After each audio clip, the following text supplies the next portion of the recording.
Okay, you guys can hear me.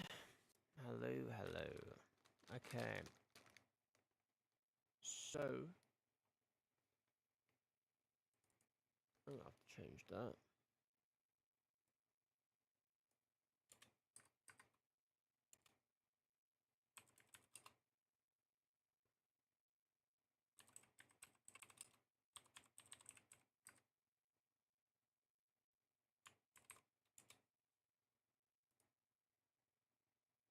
Because that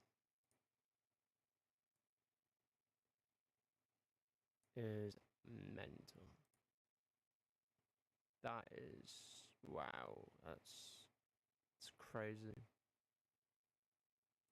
What a world we live in. Transform, stretch the screen. Okay, there we go. Bam.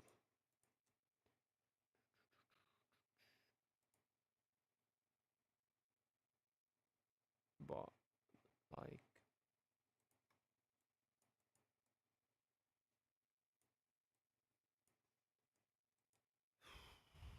it's unbelievable.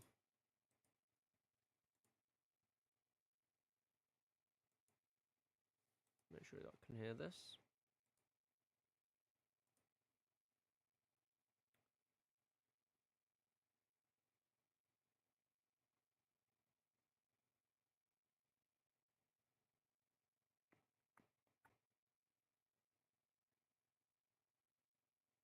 That was 2 hours ago.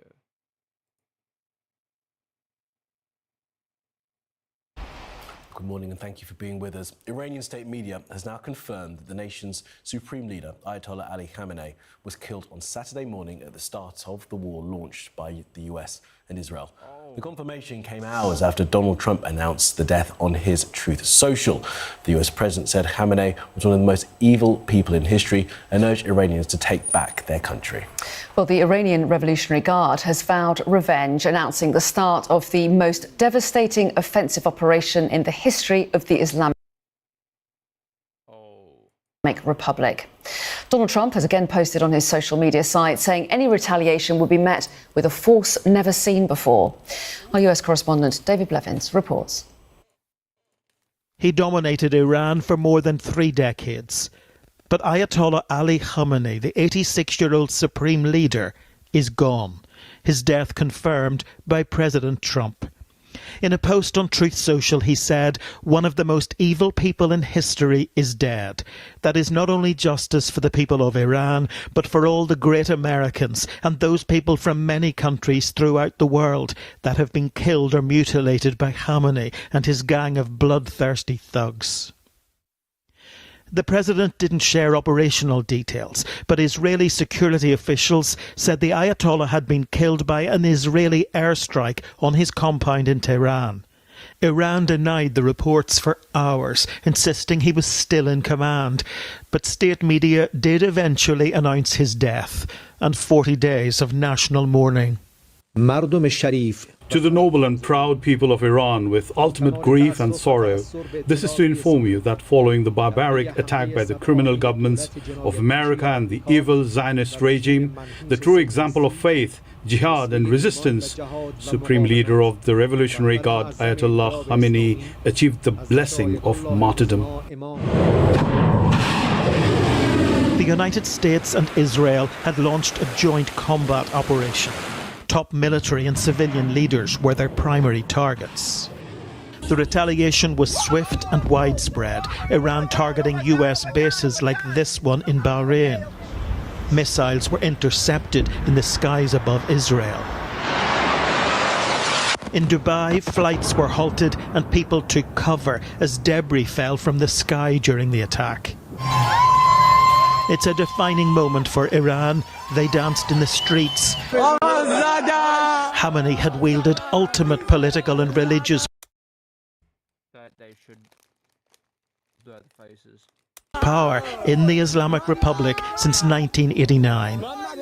To the great proud people of Iran, I say tonight that the hour of your freedom is at hand. Stay sheltered. Don't leave your home.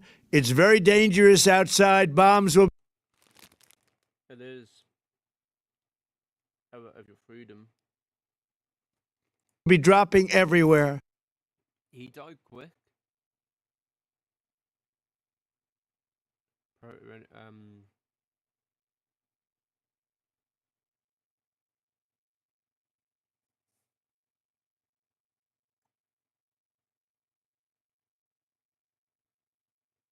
Ooh.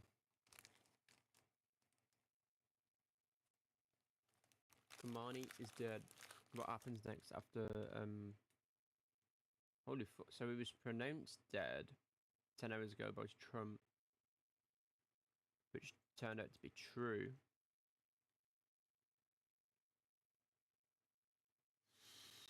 What the fuck?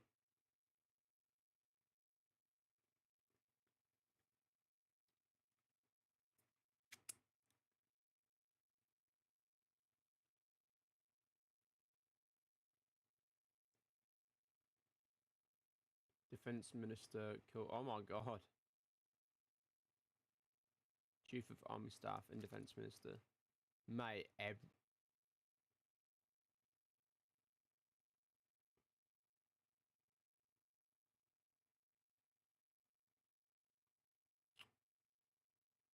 whoa.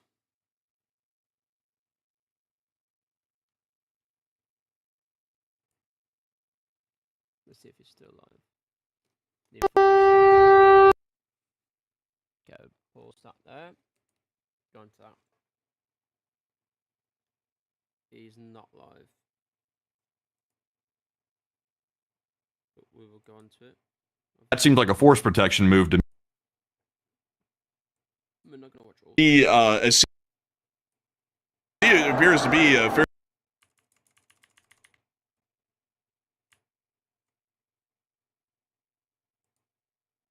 All this footage. In a minute, which I will show you.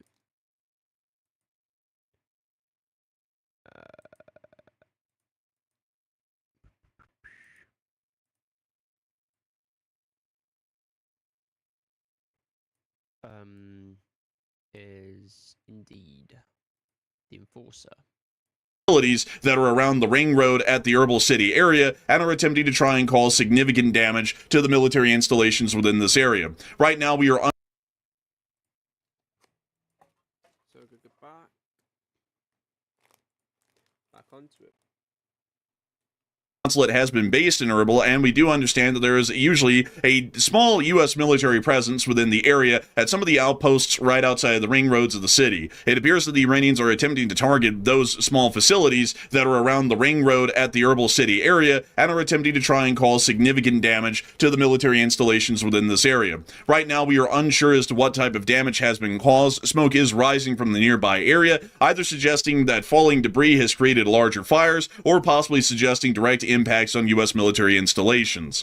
We have also been able to see that at the meantime, inside of the Islamic Republic of Iran, it appears that we are seeing that there are some pro-regime protests that are now ongoing within Qom, where they are chanting death to America and death to Israel as the U.S. and Israeli armed forces continue their significant strikes on the country. This all came after the Iranian media was able to make the claim clear that apparently, according to their own words on Iranian state television, nothing is more fitting for Supreme Leader Khamenei than martyrdom. It's saying that he lived his life to become a martyr. Martyrdom means that you've died for your cause. That also means that Khamenei is dead. To America, it's more fitting for Supreme Leader Khamenei that you've died for your cause. That also means that Khamenei is dead. So now the Iranian media is also confirming, not only along with the United States and Israel, that Ali Khamenei has truly been killed and was actually killed within the opening minutes of the strikes. Yeah, they also brought out some guy who to announce it on their state media. He was out here doing the theatrics. He was crying. He was acting crazy, and he announced that Khamenei was dead. So they've definitely confirmed it at this point. Khamenei's definitely dead. They've confirmed that he's deceased, and apparently they corroborated the whole story that Israel put out there, that he died in the initial missile strike that occurred on his compound with about 30 missiles or so. This means that for an entire 20 hours, the Iranian state television was flat out lying to the public with absolutely no information as to the safety or health of Ali Khamenei, and was claiming not only to Iran but to all of us that Khamenei was actually alive and apparently shifting around the country in some sort of a motorcade to be able to try and avoid getting killed in a U.S. airstrike. The entire time he was apparently twitching underneath the rubble of the presidential complex within central Tehran and was dying alongside a large part of his family after the strikes were able to largely hit him dead on, at least instantly, in the first wave of strikes where the first 3 major targets were hit within Tehran. This is a specific government official that they brought out to mention the death of the supreme leader of Iran, Ali Khamenei, which also does appear to further corroborate that Ali Khamenei was in fact killed by the United States Armed Forces at the very opening moments of the attacks that we saw beginning yesterday, around 21 hours ago.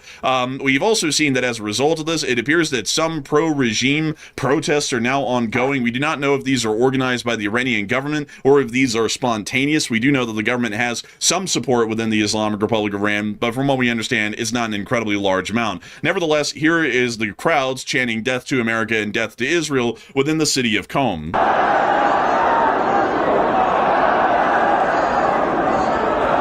You see, it appears to be a fairly large crowd of hundreds of people.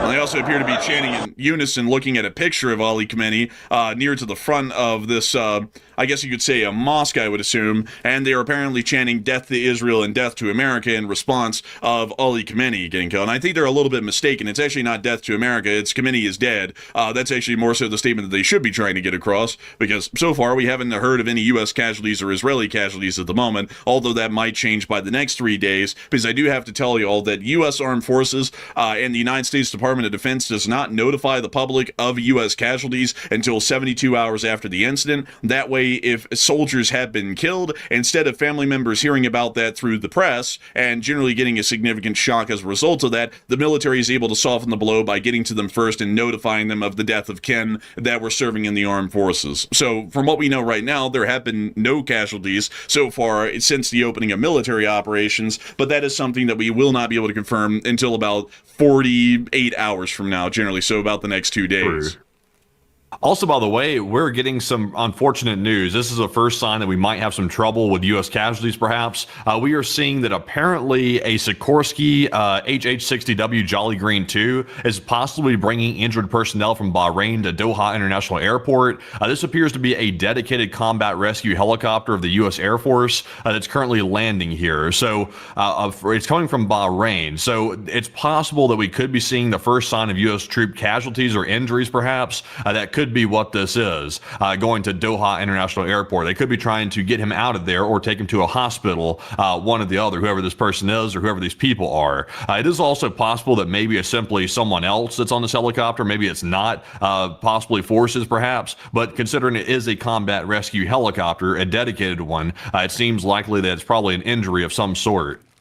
It does appear that at the moment there may be a medical evacuation that has been conducted of U.S. personnel from the naval station at Bahrain, and while we generally do understand that the facility was largely, if not entirely, evacuated, there were some small remnants of U.S. forces that were most likely left behind as a minimal skeletal crew to maintain minimum functional operations at the area of the facility. If the base was hit, there is a chance that some of those members may have been wounded, possibly even killed, and currently the medical evacuation helicopter has most likely picked them up from Bahrain and has now transported them next door to Doha inside of Qatar to be evacuated out of the area and towards most likely Germany. If we start to see a singular or several C-17s fly into the area and then fly out at an expedited tempo, that will start to give us an idea that the U.S. Armed Forces have suffered some other form of casualties, at least at the moment. We have also been able to hear some further developments as well from inside of the region, that apparently the CIA headquarters inside of Dubai in the United Arab Emirates has reportedly been struck at this moment. We're not entirely sure of that. We're going to be waiting to get video and picture evidence of that, but we will be putting that down on the ground inside of Dubai, that there is a possible hit on the U.S. CIA headquarters within the country. So I think that might be a real hit. Of course, it always sounds a little bit sketchy when someone says, "Oh, the CIA got hit," because the CIA doesn't advertise where they're at. But there are stations in other countries and foreign countries for the intelligence of the United States. I had heard earlier there were rumors that they had hit it, and it seems like now we're hearing hearing from media outlets in the region that apparently it might have actually been hit. So it seems like it probably was hit at this point, I would imagine.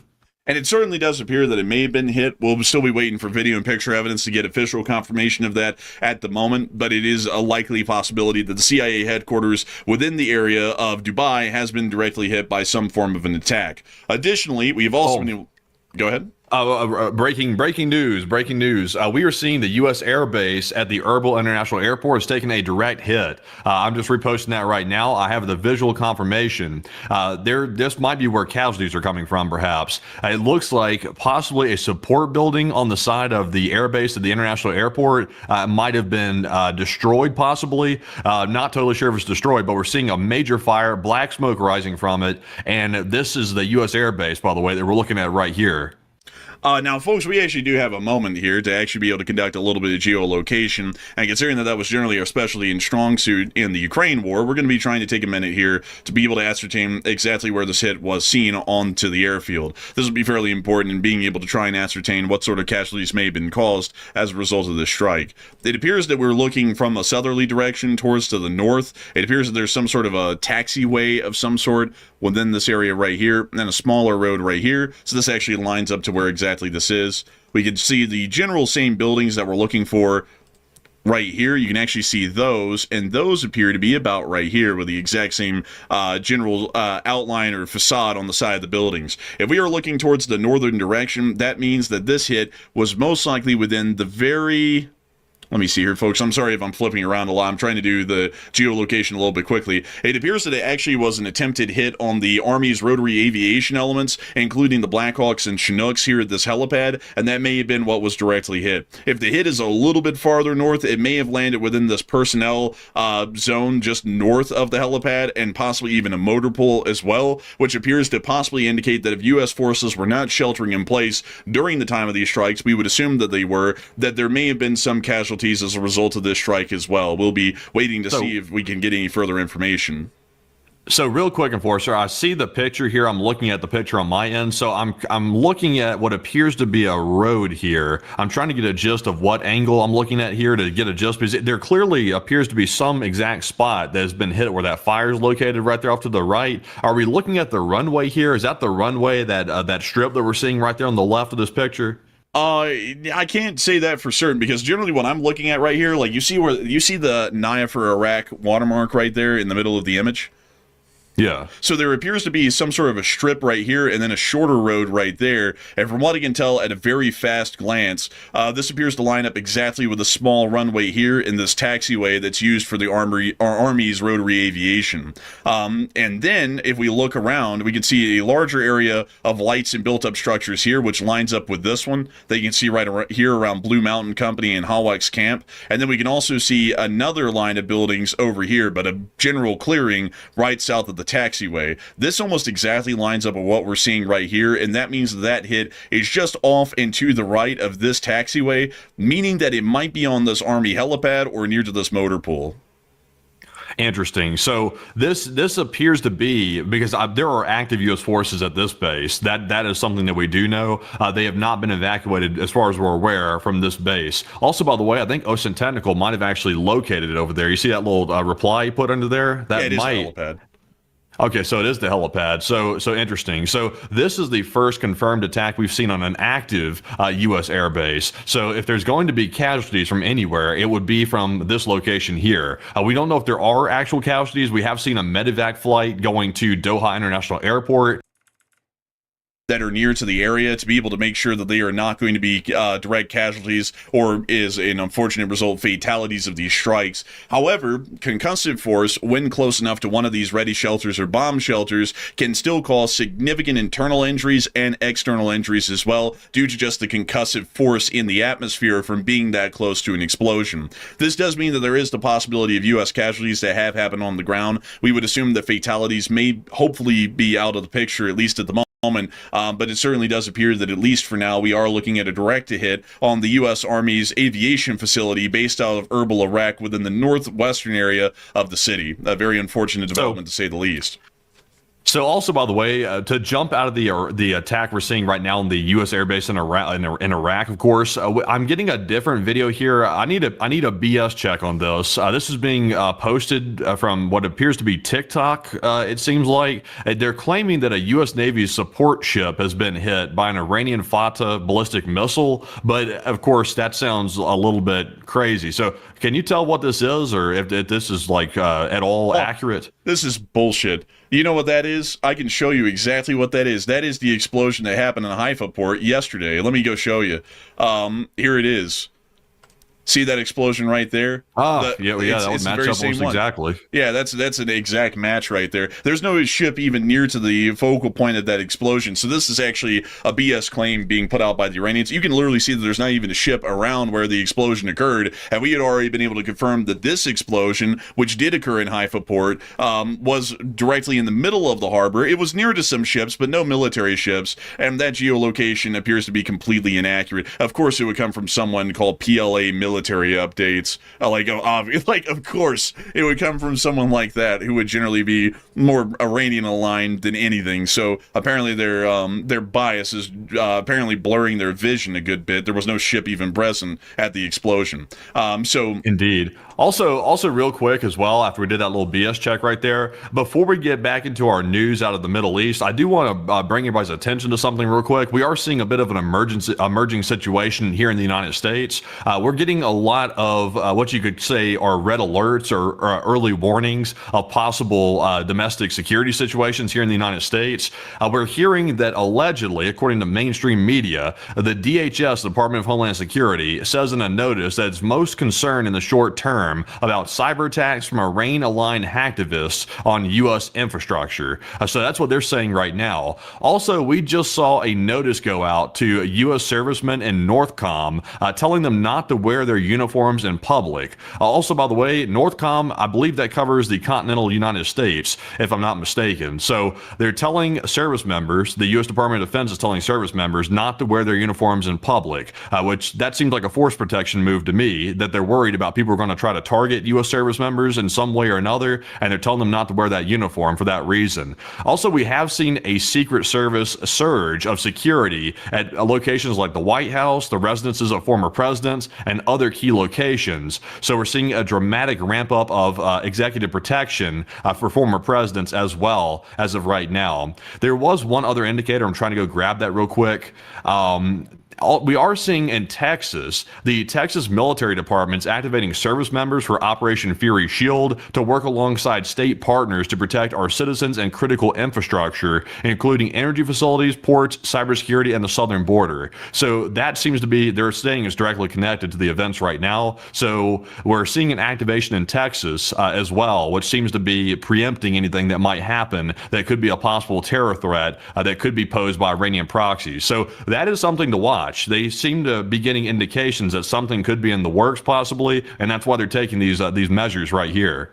And it certainly does appear that they are taking additional measures as the heightened risk of domestic terrorist actions in support of the Islamic Republic of Iran is increasing at this moment, as we do understand that most radical Islamic groups from the Middle East, the best example would be ISIS, generally are able to create either homegrown domestic terror cells in the United States by radicalizing those individuals online, or there is a possibility that they may have been able to get into the United States by other means. Usually, the highly likely outcome, at least according to the crime statistics, is that most domestic terrorist attacks are actually conducted by U.S. citizens that have been radicalized over the internet for the larger part. So that generally would be the larger threat that we could see at the moment out of the two groups, the people who tried to infiltrate the United States versus the people who lived here and then were radicalized here on the U.S. soil. So we'll be waiting to see what will be coming out of that, but it does appear that there is a significant domestic security threat or a homeland security threat that is currently evolving right now for the United States of America currently on the home front. We are seeing that the more intense operations between Israel and the U.S. is beginning in the moment, as we were able to hear just a short while ago. And it does appear, according to all announcements, that the Islamic Revolutionary Guard Corps has stated that the most intensive offensive operation is about to begin. This is the doomsday action that we have been speaking about, that we started again, suggesting very limited civil aviation activity that is currently going on within the area right now.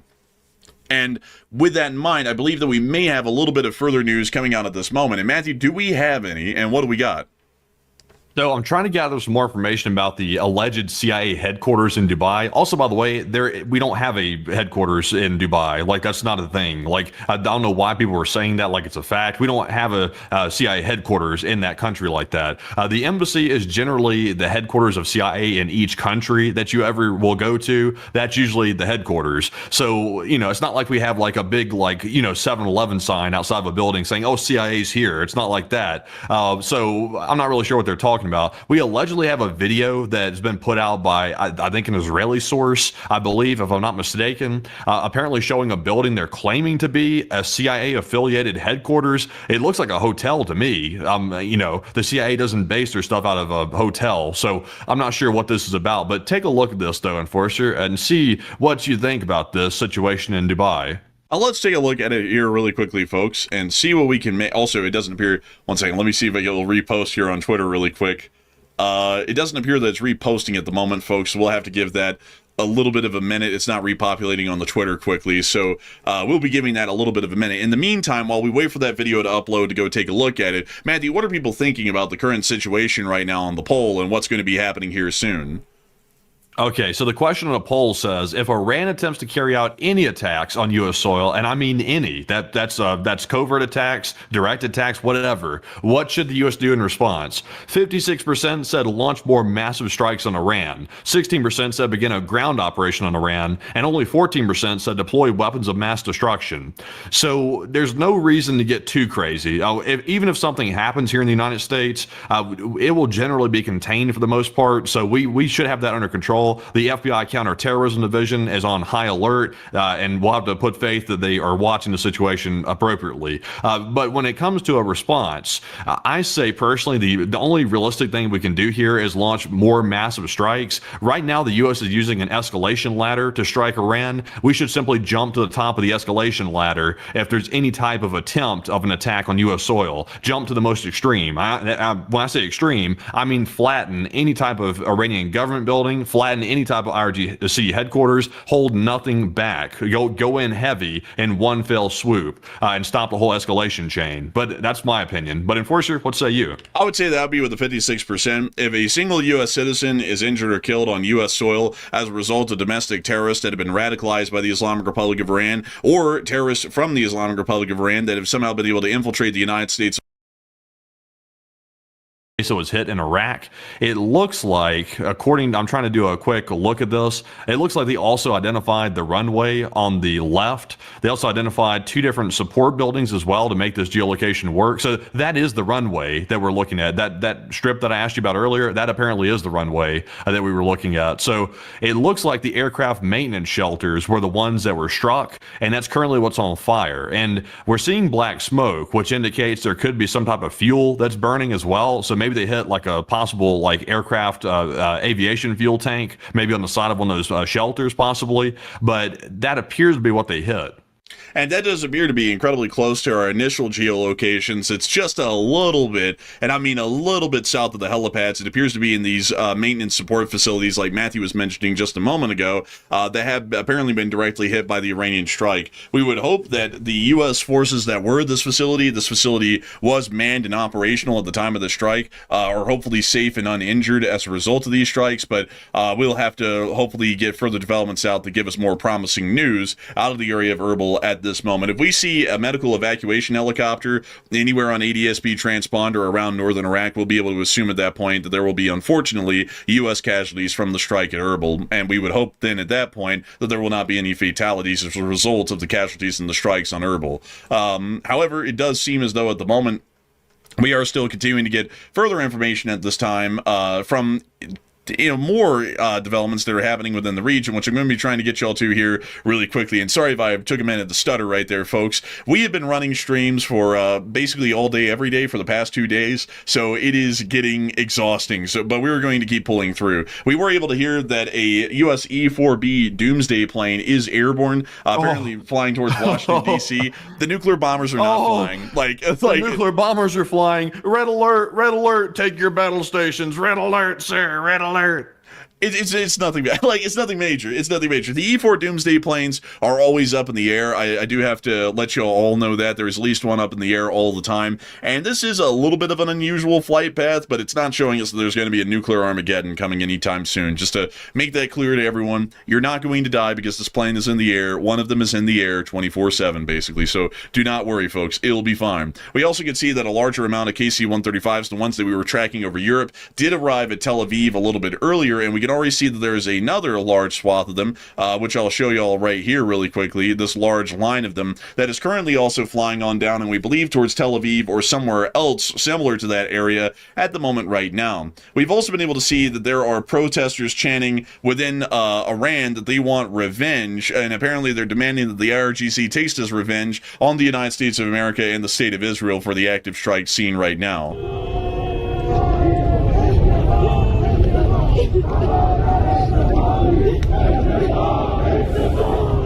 I guess none of them. You gotta love it when people shed tears for somebody who literally just killed all their countrymen. It's like nothing like shedding tears for that. He was a wonderful person, like that Khamenei. He was wonderful. Hey, eliminating people by the tens of thousands of his own countrymen, also attacking innocent civilians all the time, helping Russia basically conduct a very horrific atrocities inside of Ukraine. It's like just a terrible guy. Man, it's so sad. Iranian Hitler's dead. Oh, this is terrible. I mean, who in the world going to genocide the Iranian people now? I'm sure that's what they're asking themselves. And it looks like one of them actually has one of their little slogan signs up over here. It actually looks like the very same slogan or general logo that the Houthis actually have. But we can see them here continuing their chants.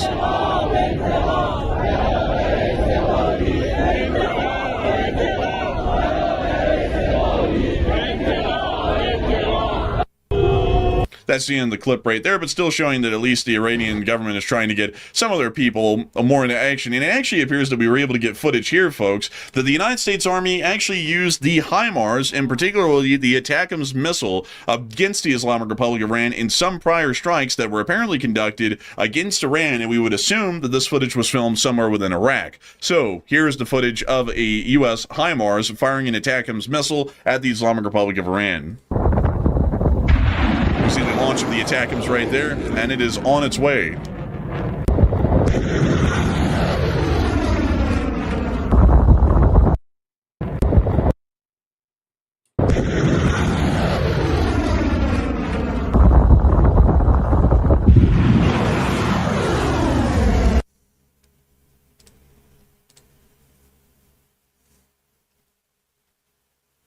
And we see them hitting their targets pretty successfully, I don't mind. You can also see the laser designator right there. Look at that. Oh, yeah. That's really neat. That is something. I'm trying to figure out where the hell is this major missile attack that Iran's supposed to be launching right now, because they had said that, I think at this point, I think it's been about forces within the Middle East. Also seen that suppression of enemy air defense operations have been ongoing, and it also appears that we have a fairly interesting poll about that for the sub, or the sub spotted it from the Iranian-Pakistani border, and it is showing, meaning that we may be getting footage here incredibly soon out of western Iraq and eastern Jordan, showing us possible in-air interceptions that are already happening in that area. We'd also know that Israel is probably not the only country that is under attack. It probably includes multiple other Gulf states as well. But we have more breaking news coming out at this moment. Okay, so we have a few pieces of breaking news, but number one, though, I want to tell you all that it looks like the red alerts have definitely spread. This is a very large attack that's about to take place. Currently, central Israel, Tel Aviv, Jerusalem, the West Bank, we're seeing a lot of Israel lit up with red alerts right now. So the major population centers are about to be under threat as of right now, as of 7 minutes ago. We are hearing that in addition to that, all the Gulf countries are apparently also under attack once again that we're seeing here. So this is a big attack. So this actually might be that quote-unquote doomsday one that they were talking about. If a border area. We're hearing some rumors that maybe the Iranian Navy sortied a Kilo-class diesel electric submarine towards the Abraham Lincoln Carrier Strike Group, and a U.S. Navy attack submarine might have sank it. But unfortunately, what's the reality of that? Is it even possible? Is that crazy or what? That's actually wildly interesting. And let's see here. So According to our original post, we're going to mention the names here. Tim on Point made the statement that there was rumors of a submarine torpedo strike on an Iranian ship. And it's the question was, how long has it been since the last time a submarine got to do something other than launch cruise missiles? Harold Finch then added that a U.S. Navy SSN sank an Iranian ship with a torpedo, and then added that this strongly suggests that the Iranian Navy sortied a Kilo-class diesel-electric sub towards the Lincoln, and then the U.S. Navy attack submarine sank the Kilo-class sub. This is somewhat likely, but it actually torpedoed a attempt listening out through the aquaphone that you can see there for the sound of a submarine. If the diesel motors of a Kilo-class submarine was on, they'd be able to easily hear it, but it would have to be surfaced or snorkeling to be able to drop something fun on it, like a torpedo. Struck the Sahan University of Technology and which is apparently explosions in Kuwait. Once again, submarine, a nuclear-powered attack submarine that is a part of the Lincoln's escort, which it may also be operating in the area. That is interesting, by the way. We'll try to look for some more corroboration of that story, by the way, to see if anybody else is confirming that information. That's a wild report, though, if that is true. But we are getting some breaking news right this second that there are explosions being reported in Dubai and Kuwait. We had previously just heard a moment ago that the Gulf states are once again under attack for the probably the several time at this point. We have seen an explosion at the Dubai airport again. The Iranians have carried out another strike on the civilian airport. So we're seeing that right now. We're hearing of violent explosions in Kuwait. That's being reported by people on the ground. They're calling them violent, which is apparently much larger than the last ones that we've already seen, indicating that Iran's using larger munitions this time. We're exchange of fire happening right now. I'm trying to keep up with it. In Dubai at the to Israel, and we've also been able to report some air raid sirens going off. We do know that. Some early reports that there might be some interceptions over Tel Aviv. There's definitely air raid sirens going off. We do know that, but they're also claiming there's interceptions as well. Also, we're being told that right now the U.S. Air Force is currently engaging multiple Iranian targets that are specifically targeting U.S. Air Force bases in the region. It's apparently one of the largest coordinated Iranian attacks we've seen so far on a wide-ranging amount of U.S. Air Force bases in the region. So that's happening as well. And we're also hearing that apparently more explosions are being reported in Dubai as well. So obviously, due to proximity, Dubai, Kuwait, and all the Gulf states, they're going to get hit very quickly. Israel is always a little bit lagging behind when it comes to getting hit by Iran because they're obviously much more physical distance between the two countries. So that's what we know right now. I'm trying to get some more video, though, as we speak, and also trying to listen to these live cams, too, to see if I can hear any interceptions over Tel Aviv.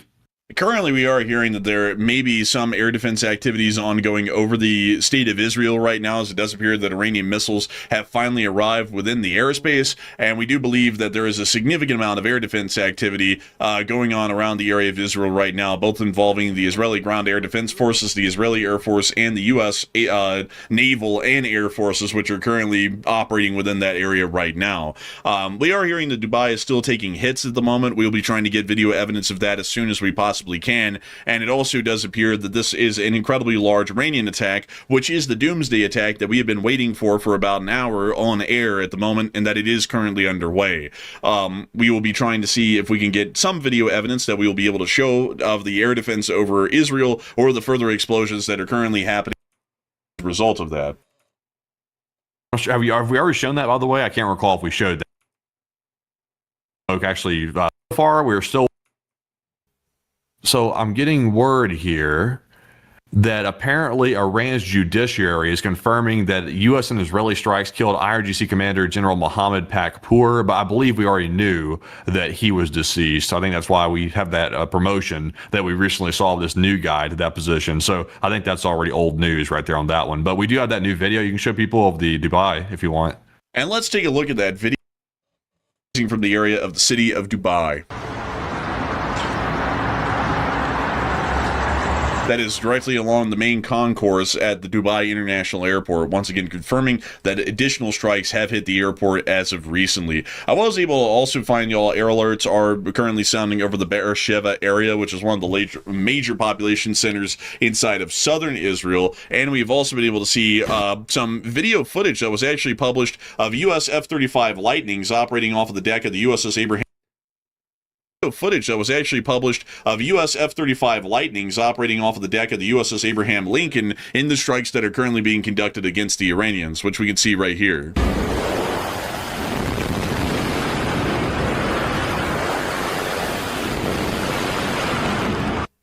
And in this clip, we can actually see, for one, the F-35 does not have any external hard points, so it's carrying a fairly limited amount of munitions, and we can also... That's so... It's undetected on radar. See on the F-18 that it appears to be carrying it appears to be 500-pound JDAMs, or laser-guided bombs, and a couple of AIM-120s and a couple of AIM-9s, but a fairly light loadout, most likely showing that it's going on a light strike operation into Iran when it was being launched in this clip right here. We are hearing that Tel Aviv is under attack at the moment. Matthew, what do we got on that? Okay, so I'm currently hearing the sirens are going off nonstop across Tel Aviv right now. I've not heard interceptions yet, but we are hearing the sirens sounding across. It's possible that maybe some of the Israeli Air Force aircraft have intercepted some of those missiles outside of Israeli airspace. That's possible. Run for a certain amount of time. That could be it. Is over, but we are seeing right now that apparently the sirens are at least shutting off temporarily, but not really sure what that means right now. Leader without the mullahs gathering together to try and appoint one themselves. So there is still a lot going.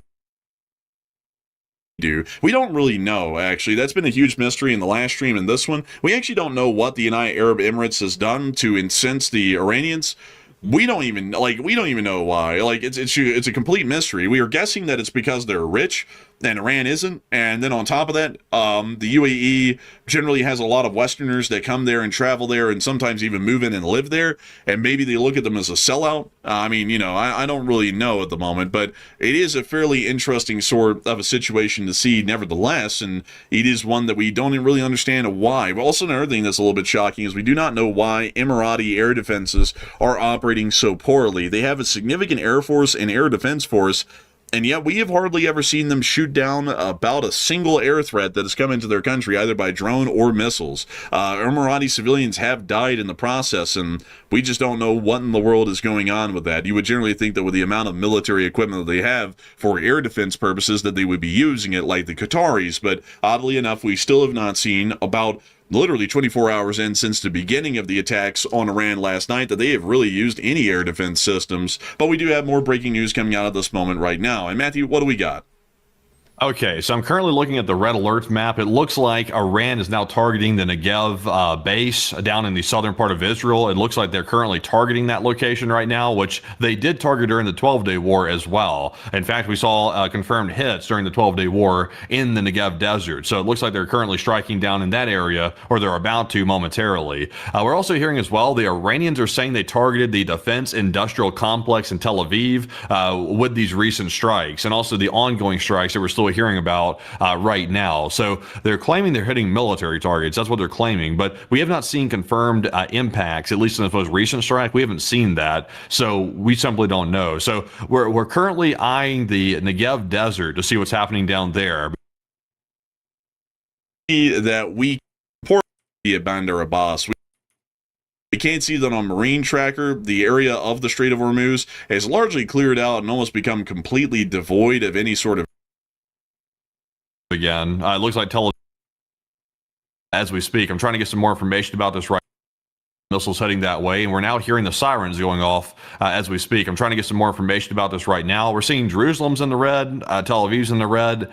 That's about to happen here. So, Enforcer, I'm going to keep eyeing this and see what we got going on, but it looks like we're about to see some possible interceptions or impacts here imminent.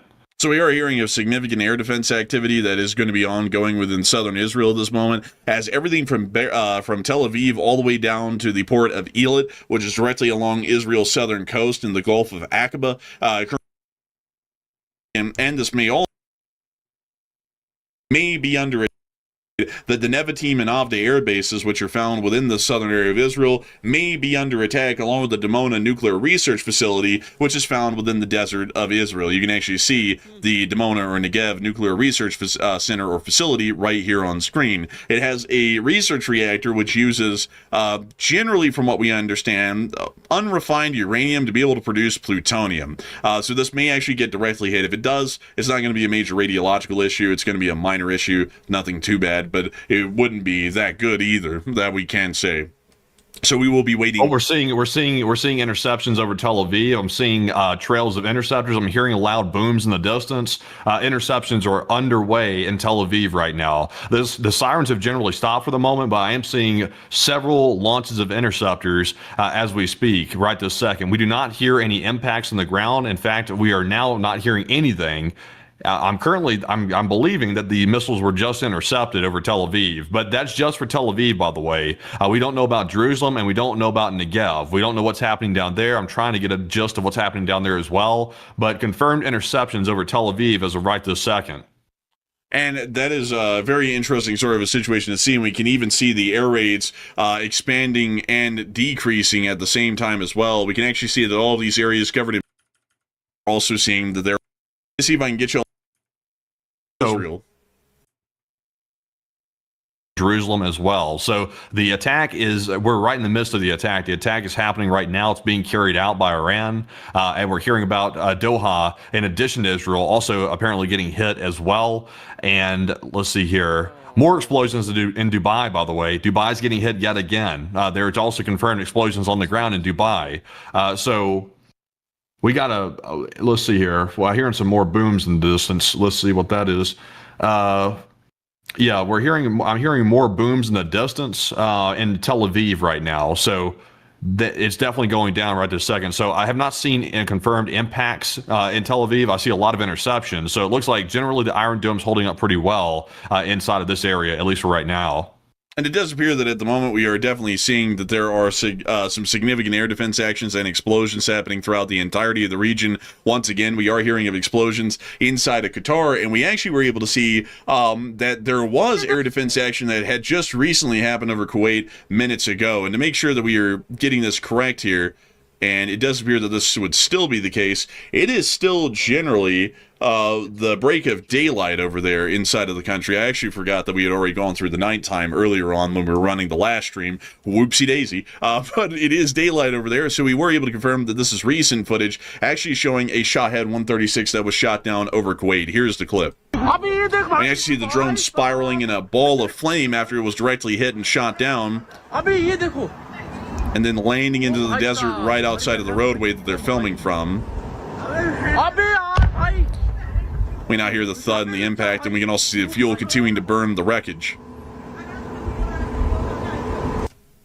That's the end of that clip, but at least showing us some minimal air defense activity that was conducted over Kuwait. We've also been able to hear this very interesting analysis from Space Koala, which I do have to say is probably one of the most succinct descriptions of the brand new and high-tech Chinese radars that have been provided to Venezuela and Iran that are supposed to be able to pick up stealth missiles. According to Space Koala, China's anti-stealth radar detects the presence of stealth aircraft by exploding, thus alerting defenders that a stealth aircraft is definitely in the area.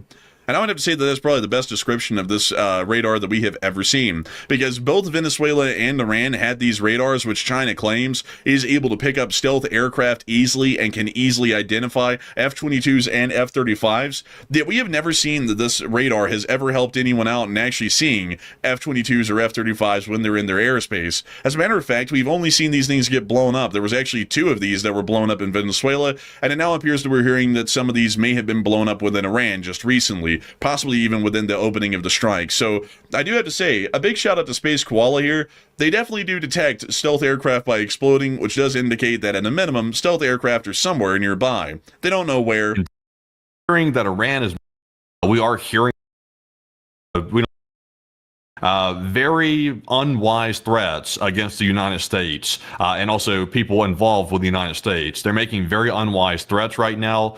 We are hearing about that. Apparently, it's from an Iranian state TV. They're getting so worked up about the death of Khamenei that they're currently making very stupid statements right now. So we could see an escalation here, perhaps very soon, that the U.S. president orders on Iran because of these threats that Iran's currently making. That might be a probable sort of cause and effect here, because it seems like the Iranians are starting to get a little bit mouthy when it comes to the statements and threats that they're currently making. I can't go into too much detail, by the way, for obvious reasons, but I think y'all get the picture.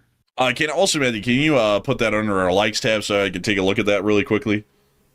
Yeah, just make sure you don't even reference this on the stream, by the way. Yeah, I just want to make sure that I'm apprised of the situation as well, so that we can get an idea of the threats being issued.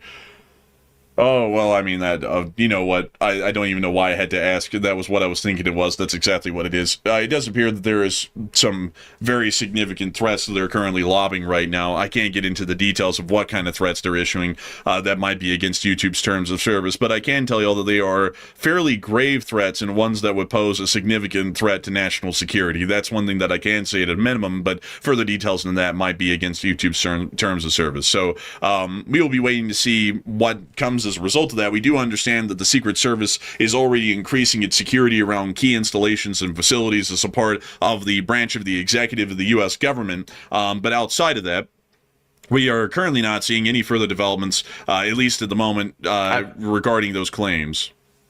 So we do have some new developments, though. Tel Aviv's gone silent for the moment. I don't hear the sirens in Tel Aviv any longer, but we are seeing confirmed direct impacts in Bahrain. Bahrain's been getting hit pretty hard recently. We're seeing another direct impact as of right now. We heard of major explosions in Doha, also Qatar, and Bahrain. There's the picture of Bahrain right here on the screen, by the way. We also heard of violent explosions in Kuwait. I've not gotten any visual evidence of the Kuwaiti explosions yet, but we are also hearing that Iran state media has just announced as of 50 seconds ago that they've launched the 6th wave of True Promise 4, and that's what we're currently seeing right now. This is apparently the 6th wave of True Promise 4 that's currently been launched with confirmed strikes and interceptions in Qatar, Bahrain, Israel, Kuwait, and the UAE. So we're hearing that part of the reason why they're currently targeting the Gulf states so hard is because they know that generally the Gulf states are not going to respond to these attacks, so they can generally attack and use them like a punching bag. And for whatever reason, the Gulf states aren't responding. And Iran apparently knows that, and that's why they're also ramping up their attacks on those states, because it's basically an easy target that's not going to fight back. So that's apparently why they're doing it. And it does appear that that is certainly the reason as to why they must be doing this. It's a fairly wild sort of a development to see that they're basically just slamming Gulf states and they're not really responding a lot. And before anyone says, oh, they're weak, they're feeble. No. A lot of these Gulf states, I mean, they are quite powerful. They're basically pack-a-punch nations for the size that they are and the military force that they have. Let me show you all really quickly. Let me go pull up the Qatari Air Force to give you all a little bit of an indication here. So the Qatari Emiri Air Force, which is the official name of the Air Force, you would look at it like let me show you all this country, because I do have to remind you all, this is the United States of America. This is Qatar. Qatar is about the size of a human thumb. Actually, let me go get you all the true size, man, because I have to make sure that I do every possible measure to get you all an idea here of the This is a glimpse into the U.S. ISR reconnaissance capabilities. We'll get into that in just a second. But for right now, though, this video right here is about to show you a direct impact in Doha, Qatar that just took place. So let's take a look. And you see here the air raid sirens going off as the smoke is rising over the city after the impact. Moving on from that clip, which is a very tiny clip of what's going on in Doha, Qatar, we also were able to see this. Let me explain this one real quick, because this is fascinating right here. Let me go ahead and mute this Tel Aviv cam so that way I can focus here. This is fascinating. This right here appears to be laser-based ISR, because if you notice, this is not a normal picture that we're looking at right here. This appears to be extremely detailed to the point. This resolution is crazy, by the way. I believe this is a laser-based system of some sort, but that vehicle you see right there in the center is an Iranian, I believe a TEL launcher, I think. I'm pretty sure that's what that is, that you're looking at right there. This is a U.S. capability that you're looking at. That is beautiful right there, how clear that really is. That's a rare look into it. That is really something, honestly. I mean, like, look at the fidelity of this, folks. This is about as high quality of an image that we could get. I saw someone say LiDAR. I mean, you would think it would be a LiDAR with how high quality this is right here. But it is a very interesting sort of an ISR imaging capability right here. Really neat to see. And it also is very interesting to note that we are using this to specifically target and destroy the air defense systems of the Islamic Republic of Iran, showing the suppression of enemy air defense is going quite swimmingly. This thing got blown up right after this part of the still that we're seeing right here. But very high quality footage. Incredible stuff to see. Moving on out of that, we have been hearing about those continued explosions within Bahrain, and we are still waiting to see further developments and information at this moment right now. I see a lot of people talking about the ongoing situation with the Orb of Judgment. The Orb of Judgment has disappeared, folks. I just want to make that clear. The Orb of Judgment was seen about an hour before the U.S. hit Tehran, and then after... you know what's kind of interesting, Matthew, coming to think about it? The Orb of Judgment always shows up when someone important gets captured or killed, come to think of it. Yeah, it does show up then. I am almost certain, by the way, and of course, it'll always sound a little bit crazy until we get some type of official confirmation. Some people are saying that maybe the Orb of Judgment is simply like a Triton drone or something like that with like a very bright headlight on it, possibly, but I'm not aware of any headlight that puts off lumens quite like that on a drone. I've never seen that myself. So it seems to be a unique aircraft that is sort of novel in its capabilities. There's also the movement of the aircraft seems to be a little bit strange as well.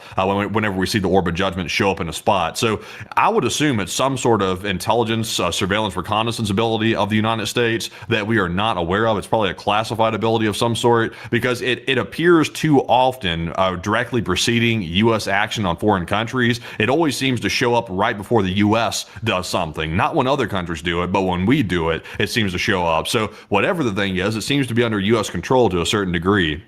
And it does certainly appear that the Orb of Judgment apparently answers to the U.S. Department of Defense, which is quite interesting. I mean, apparently you control some sort of ethereal creature or whatever, but it apparently always hovers over a city whenever we're about to capture or kill someone who's important. So we can at least get that kind of an idea of it. That's a connection that we can make at the moment with all three sightings of the Orb of Judgment. And we'll be trying to figure out some more information on the Orb of Judgment if we can ever get it. We don't know if we will. But also a lot of people talking about the bright light on the front of a drone. That wouldn't really make a lot of sense because the whole idea of a drone is that it flies at an incredibly high altitude and it's generally hard to detect or see, or at least it's generally out of reach a little bit. And putting a giant light on it to the point that it's literally a giant glowing orb in the sky really wouldn't make a lot of sense. We are hearing that sirens are once again going off further in Tel Aviv right now as the air defense situation. They don't have a way to do anything about it. That's really the larger thing of the two, is that they don't have the support facilities that we have. I mean, if they wanted to fight us in the Middle East, where do they fly their jets out of? Where in the world do they fuel up and rearm their ships? Where in the world do they drop off their soldiers? There's literally no one in the Middle East that would do that for China, so they really can't even come out here and help anyone or do anything for that matter, unless they wanted to get obliterated trying to make it to an Iranian port right now in the middle of a war. So their responses are well measured because they know, analysis-wise, there's literally no way to help the Iranians from their end. But the air defense also, I'm sorry, go ahead. Oh, no, go ahead, please, by all means. I was about to say, as I'm seeing a lot of people say, what the hell are y'all talking about? You say there's a bright orb over Iran. It was over Karaj, Iran, by the way. We cannot show the full video due to copyright reasons. We can show a photo, though, of the object in the sky. I've just reposted it, by the way. You can see it's a very bright object, like zooming forward to it where you can see it about right there. This was the object over Karaj. Right before the missile attacks took place last night, we saw this orb show up over Karaj. And this is not the first time we've seen it. We saw it allegedly in Venezuela. And we've seen it in other active conflict zones as well where the U.S. is involved. So people are speculating that some type of reconnaissance ability, nobody knows, but this is the object that we're referring to when we say that. Now, the first time this thing showed up, it was during the 12-day war of last year in 2025, and it actually showed up glowing a bright red, according to eyewitnesses on the ground. Since then, we've never seen it show up in red again. It's always shown up as a solid white orb. This is not the moon, and this is not the sun, by the way, just to make that clear. This thing is just the orb, and we call it the Orb of Judgment. That was the name we gave it in the 12-day war, and it was pretty funny, and everyone got a kick out of it. So since then, it has been officially dubbed here on the channel the Orb of Judgment.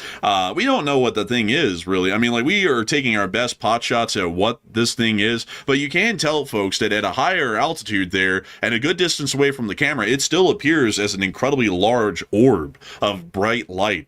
just don't know what it is. Or we think, if anything, it might be reconnaissance based, because it doesn't appear to have any weaponry on board, and it appears to just kind of show up, hang out, and then leave, and then right after that something major happens. I mean, some people have gone as far as calling it maybe some sort of an angel of some sort, from biblical description. Which, I mean, like, it kind of, like, you know, like, if you kind of notice, like, just like not getting into the religious side of things because we don't talk about it here, I mean, it kind of does seem like it matches kind of like a biblical description, at least in the basic framework, because usually, if y'all don't know, in biblical terms, angels would usually show up to mark some sort of a significant event that was soon to happen. So a lot of people have been calling this the angel. Maybe we could call this I guess the angel of doom, because usually whenever this thing shows up, it just means bad things are about to happen for someone somewhere. But I like to call it the orb of judgment because it's a bright orb. Yeah, I don't know if the angels are showing up right before widespread death is about to take place. I'd be a little bit out there, at least in my opinion. But that's very subjective, so it's up to you to determine what you think about it. But me personally, I don't know about that being angels showing up, because right before or right after this thing left, death and destruction reigned across the whole place. So that is a bit of a fascinating aspect to it. Also, by the way, some people are saying that this might be the discombobulator that the president keeps talking about over and over and over. We still do not know what the discombobulator actually is. Some people speculate it's a backpack, a mobile system that can be used. But, in Venezuela, there were not people on the ground with backpacks. There was helicopters flying over. And also, the Venezuelans claim that some other strange aircraft showed up right before the helicopter showed up, but we never got visual evidence of that. So there's always a whole bunch of mythology around the U.S. showing up, because we're just that damn good. When we show up, it's like Greek mythology's return to the earth or something. People start thinking all kinds of weird stuff starts happening just because they're so caught off guard by the fact our guys are so damn good. The truth of it is some sort of a U.S. military technology that hasn't been disclosed to the public. That's probably the truth of it, because the fact that it shows up before every U.S. military operation, but it doesn't show up any other time. Like, it doesn't show up when the Taliban-Pakistan war begins. It doesn't show up in Ukraine.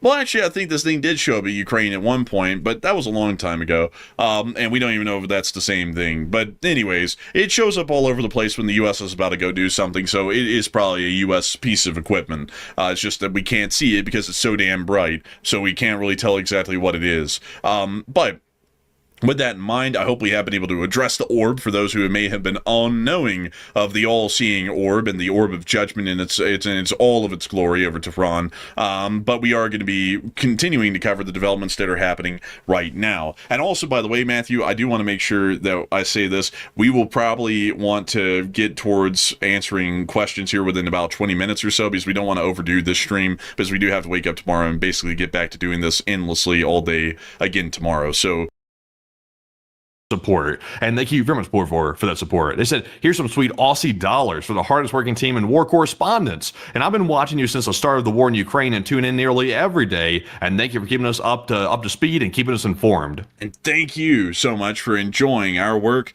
and thank you so much for appreciating the news that we cover and the kind of information that we try and provide. I got to thank you so much for watching us through all this time. You've watched this channel evolve quite a great deal, and really come over the whole entire situation as far as what's been going on over the past 4 years. We went from covering the Ukraine war as our only topic of news to now we cover every single conflict largely going on in the globe that is of any major strategic importance. And I got to thank you massively for the support and help this channel to keep on running, because it is folks like you who help to make this channel possible and help us to keep this thing running. And so with that, I hope that has addressed that well. And with that, we are on to the next one.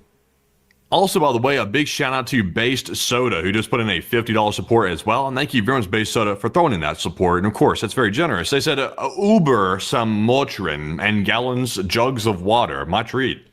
Thank you so much for the support, Base Soda. And I might have to get myself like little gallon jugs of water and just like guzzle them while I'm on air, because I mean, like, water is something that is actually kind of hard to come by while I'm running the show. But then again, I talk nonstop. Dead air is a bad thing for a show, and a lot of people are like, God, this guy loves to hear himself talk. If I had a choice, folks, I would stop talking a lot. But the reality is that if we do that, this show becomes a lot slower paced and then a lot more boring. And we want to make sure that when y'all are watching the news, it actually sounds interesting interesting. There's always something going on, at least at a minimum. People seem to enjoy that a lot more than just dead-on silence in the middle of nowhere. But a humongous thanks to you so much once again. I hope that does address that incredibly well. And with that, we are on to the next one.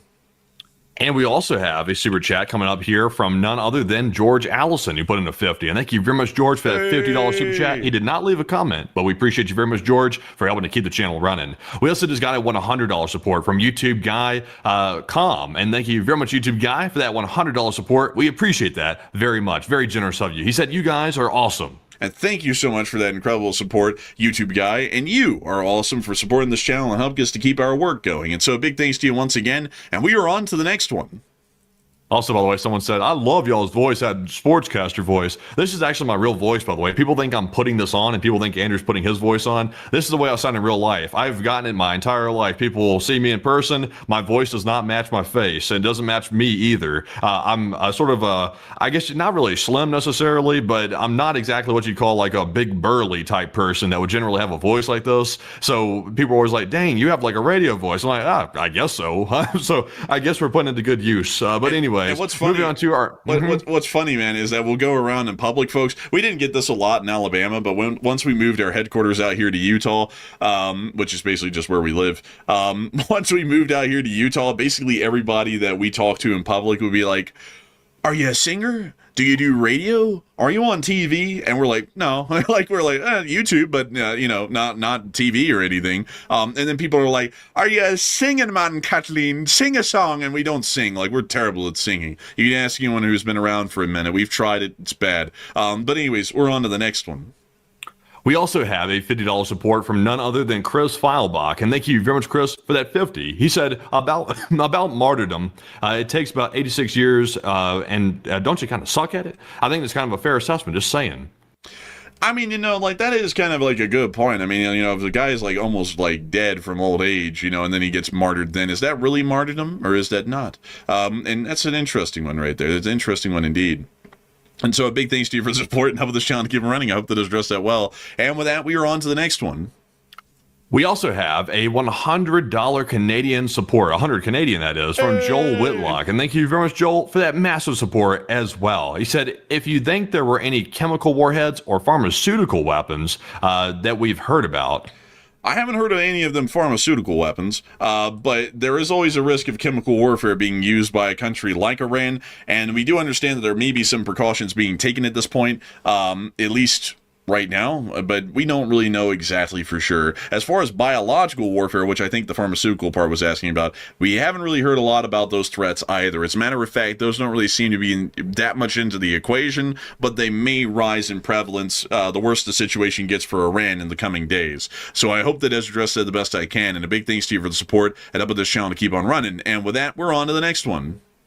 And we also have a super chat this time from none other than Yanara Sorkafor. And thank you very much, Yanara, for that 50. And they said, first time I can give a super chat. And I've been following y'all silently since day 780. And you're doing an absolutely amazing job. And you deserve your fun for Costco chicken, coffee, and everything else. And it needed to keep up with all these events. And love from Canada. And thank you so much for the support and helping this channel to keep running. Thank you for the kind words, by the way. And it's great to know that you've been watching the show for about half of the time that it's been on air, which is even crazy to think that that's 780 days in now for that to be the halfway point. But I do thank you so much for the kind words and the support, and you're helping this channel to keep on running. So a huge thanks to you once again. And we are on to the next one. We also have a $100 support from Christian Woodbury, and thank you very much, Christian, as well, for that very generous support. He said, it's like listening to a Tom Clancy novel or Jane's Weapons book in real time. Very strong work. And thank you so much for the kind words. That is incredibly high praise right there. I thank you so much for that. A lot of people consider Tom Clancy's novels to be of high regard, and I've got to say that it's a wonderful and incredible thing to know that folks like you help this channel to keep on running and make this thing possible with such high praise and support. And with that, we are on to the next one. We also have a $20 support from none other than Daniel Hammett. And thank you very much, Daniel, for that support as well. He said, please order some DoorDash and keep us informed on the war. Oh, you thought I didn't? I'm just kidding. I actually had to go out and try and get something, actually, in the little interim that we had. And then right when I got back, folks, I was eating the appetizer that I got because I hadn't had anything to eat all day until we got off the show, the first one today. And then as soon as I was doing that, Matthew called me and he was like, oh, hey, what's up, man? I was like, oh, hey, what's up, dude? Like, we actually have this little thing, by the way, I'll tell you a little bit about what we do. Like, every time we get on a call, we go, oh, hello there. Like, we do it just like that, and then the other one does it back. That's what we do. But he was like, oh, hello there. I was like, oh, hello there. He was like, man, they're about to conduct a doomsday attack. I was like, damn. I was like, right now. I was like, we just got done with a 5.5 hour, 6 hour show nearly. But then we came right back on air, and then we covered the biggest attack of all the attacks, which ended up being kind of a normal one, really. But anyways, I do thank you so much for the support and enjoying this show. And we will get some Costco chicken and coffee and whatnot. And so huge thanks to you so much once again. And we are on to the next one. All right. And also, let's check here real quick. I'm trying to see something. Trying to see if I have any more breaking news right now. I think we're good for right now, but I'll keep an eye out. So moving into our next super chat, this one goes to Nick Hines. And thank you very much, Nick, for that $50 support. He said, LSA and Iran may have sleeper cells in America. However, I'm fairly sure that there are various departments like DHS and CIA that are already under surveillance. And in the past, they were called before anything ever happened. And thoughts, amazing enforcers. So unfortunately, Nick, I hate to say this, of course, by the way, because of course it affects me just like it affects everybody else. There are going to be issues in the United States going forward. So it's not a time to panic. That's the key, because the whole point of these situations is to cause people to panic. So you don't want to do that, or you're giving right into the terrorists. But you do need to be vigilant when you go out in public, because you never know what these people are planning to do. So it's wise to be vigilant. It's good to think about self-defense, and don't be oblivious when you get into crowds and stuff like that. In fact, me personally, I'm going to probably avoid crowds. I did that anyway, but I'm definitely going to avoid them now. But Enforcer, what say you? I would have to definitely agree on that. It's best to avoid crowds at the moment, but there's definitely going to be some homeland security issues coming up from this. And generally, it's not the CIA who looks over that sort of stuff here on the domestic front. That would actually be the Federal Bureau of Investigation, also called the FBI. They actually have groups, undercovers, and a whole bunch of agents that basically observe and watch these groups.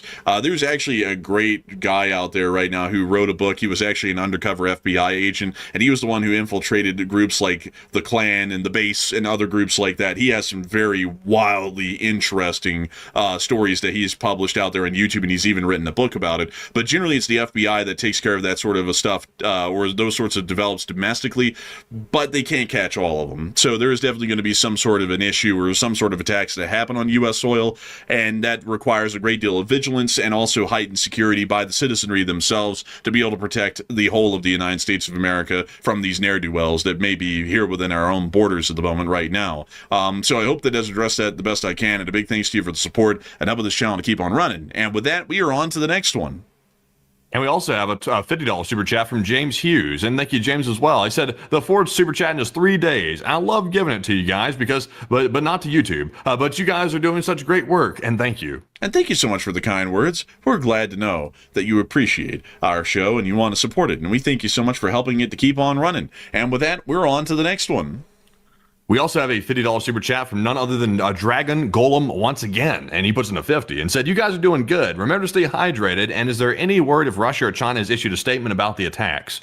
China has stated, please stop. Like, that's literally been their statement. They're asking for a ceasefire, but they're not condemning anyone, actually. And that's actually fairly Chinese behavior, actually. That's what they normally do. And the Russians have basically said nothing. If they say anything, it's going to be like, the world is getting more dangerous or something. And then people are going to be like, oh, God, they're going to kill us, and the nuclear bombers are flying. Oh, no. And it's going to be nothing. They don't do anything when they make that statement. So don't worry about it at all. Like, the Russians and the Chinese are in the periphery right now. They can't help Iran. So making any sort of threatening statements and then starting another war, they wouldn't help out Iran, and it wouldn't help them out either. So they're just going to sit back and kind of lament the whole deal, but there's not a lot they can do. So I hope that does address that well, and a big thanks to you for the support. And with that, we're on to the next one. Also, by the way, I just want to give a shout out. By the way, we are very grateful. We have gained a hell of a lot of subscribers over the course of those recent events that broke out last night. We are currently, I think we're like, what is it, like 10, 15,000 subscribers or something like that. It's an insane amount ever since this broke out the other day. I just want to take a second to say that if you want to keep up with this and also be notified of our streams going live, the only way to do that is to subscribe to the channel, hit the bell button. By the way, we will be going live, I would imagine, quite a bit in the upcoming week or so while this war is going on. This war is expected to last over the course of weeks. So we'll be going live whenever there's something major happening with it, when time does permit. So if you want to do that, or make sure you subscribe. Of course, we appreciate you all subscribing very much. And of course, we welcome you to the channel. But our next one here goes to none other than Trister1, who puts in a 50. And thank you very much, Trister, for that support. He said hello to the LSA. And a big hello to you, and a big hello to the whole of the LSA. By the way, folks, gotta let y'all know, when you subscribe to this channel, you automatically become a member of our community, the amazing folks that make up the Enforcer channel, which are called the LSA, which stands for the Lee Spring Army. Generally, the Lee Spring Army is, well, not generally, it is a pro-Western, pro-American group that looks out primarily for American and Western interests without taking a specific political lean. That means that we'll praise specific actions that are good, like this one against Iran. This is a solid action that has been in the works for years and needed to be. And then sometimes we'll say that things are goofy, like the war in Venezuela, which really didn't make any sense. And it generally relies on the analysis of what will be the most beneficial to the United States. But if you are a part of this channel, not only do you like high quality news, but you also like to see that American interests prevail in the way that would be the most beneficial to the United States, which doesn't take a political leaning one way or another. And also, we make sure to keep our news as unbiased, factual, and up-to-date as we possibly can. You're not going to be hearing any political debates on this channel. But with that, we are going to be moving on and into the next one. And a big thanks to you for the support. And this one goes to Immocracy, who puts in a 50 and said, first, thanks for all the streams. And also, I want to acknowledge my uncle, a retired 20-year U.S. Air Force veteran, EOD vet, who passed away from chronic health issues today. And also, I'm very sorry to hear that, by the way. My condolences to you. And also, a big thank you for his service as well. He said his watch is over, but it's in capable hands. And I got to say, I'm very sorry for your loss as well. It's quite unfortunate to hear. But I would say that hopefully he is in a much better place now. And so a big thanks to you for the support and helping this channel to keep on running. And with that, we're on to the next one.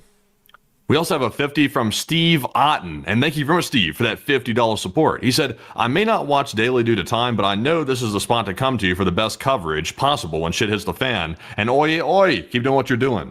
And thank you so much for support and helping this channel to keep on running. And we are going to keep doing what we've been doing. And a humongous thanks to you once again for that incredible support and helping this channel to keep rolling. And we're on to the next one. We also have yet another $50 support, this time from Joseph Carr. And thank you very much, Joseph, as well. He said, keep up the great work. And as far as the not-so-supreme leader of Iran goes, it looks like he's knocking on Satan's door. Well, you know, I heard that he was definitely not on the staircase to heaven. I mean, that's kind of for sure at this point. But I do thank you massively for the support and helping this channel to keep it running. I hope that does just that well. And with that, we are on to the next one.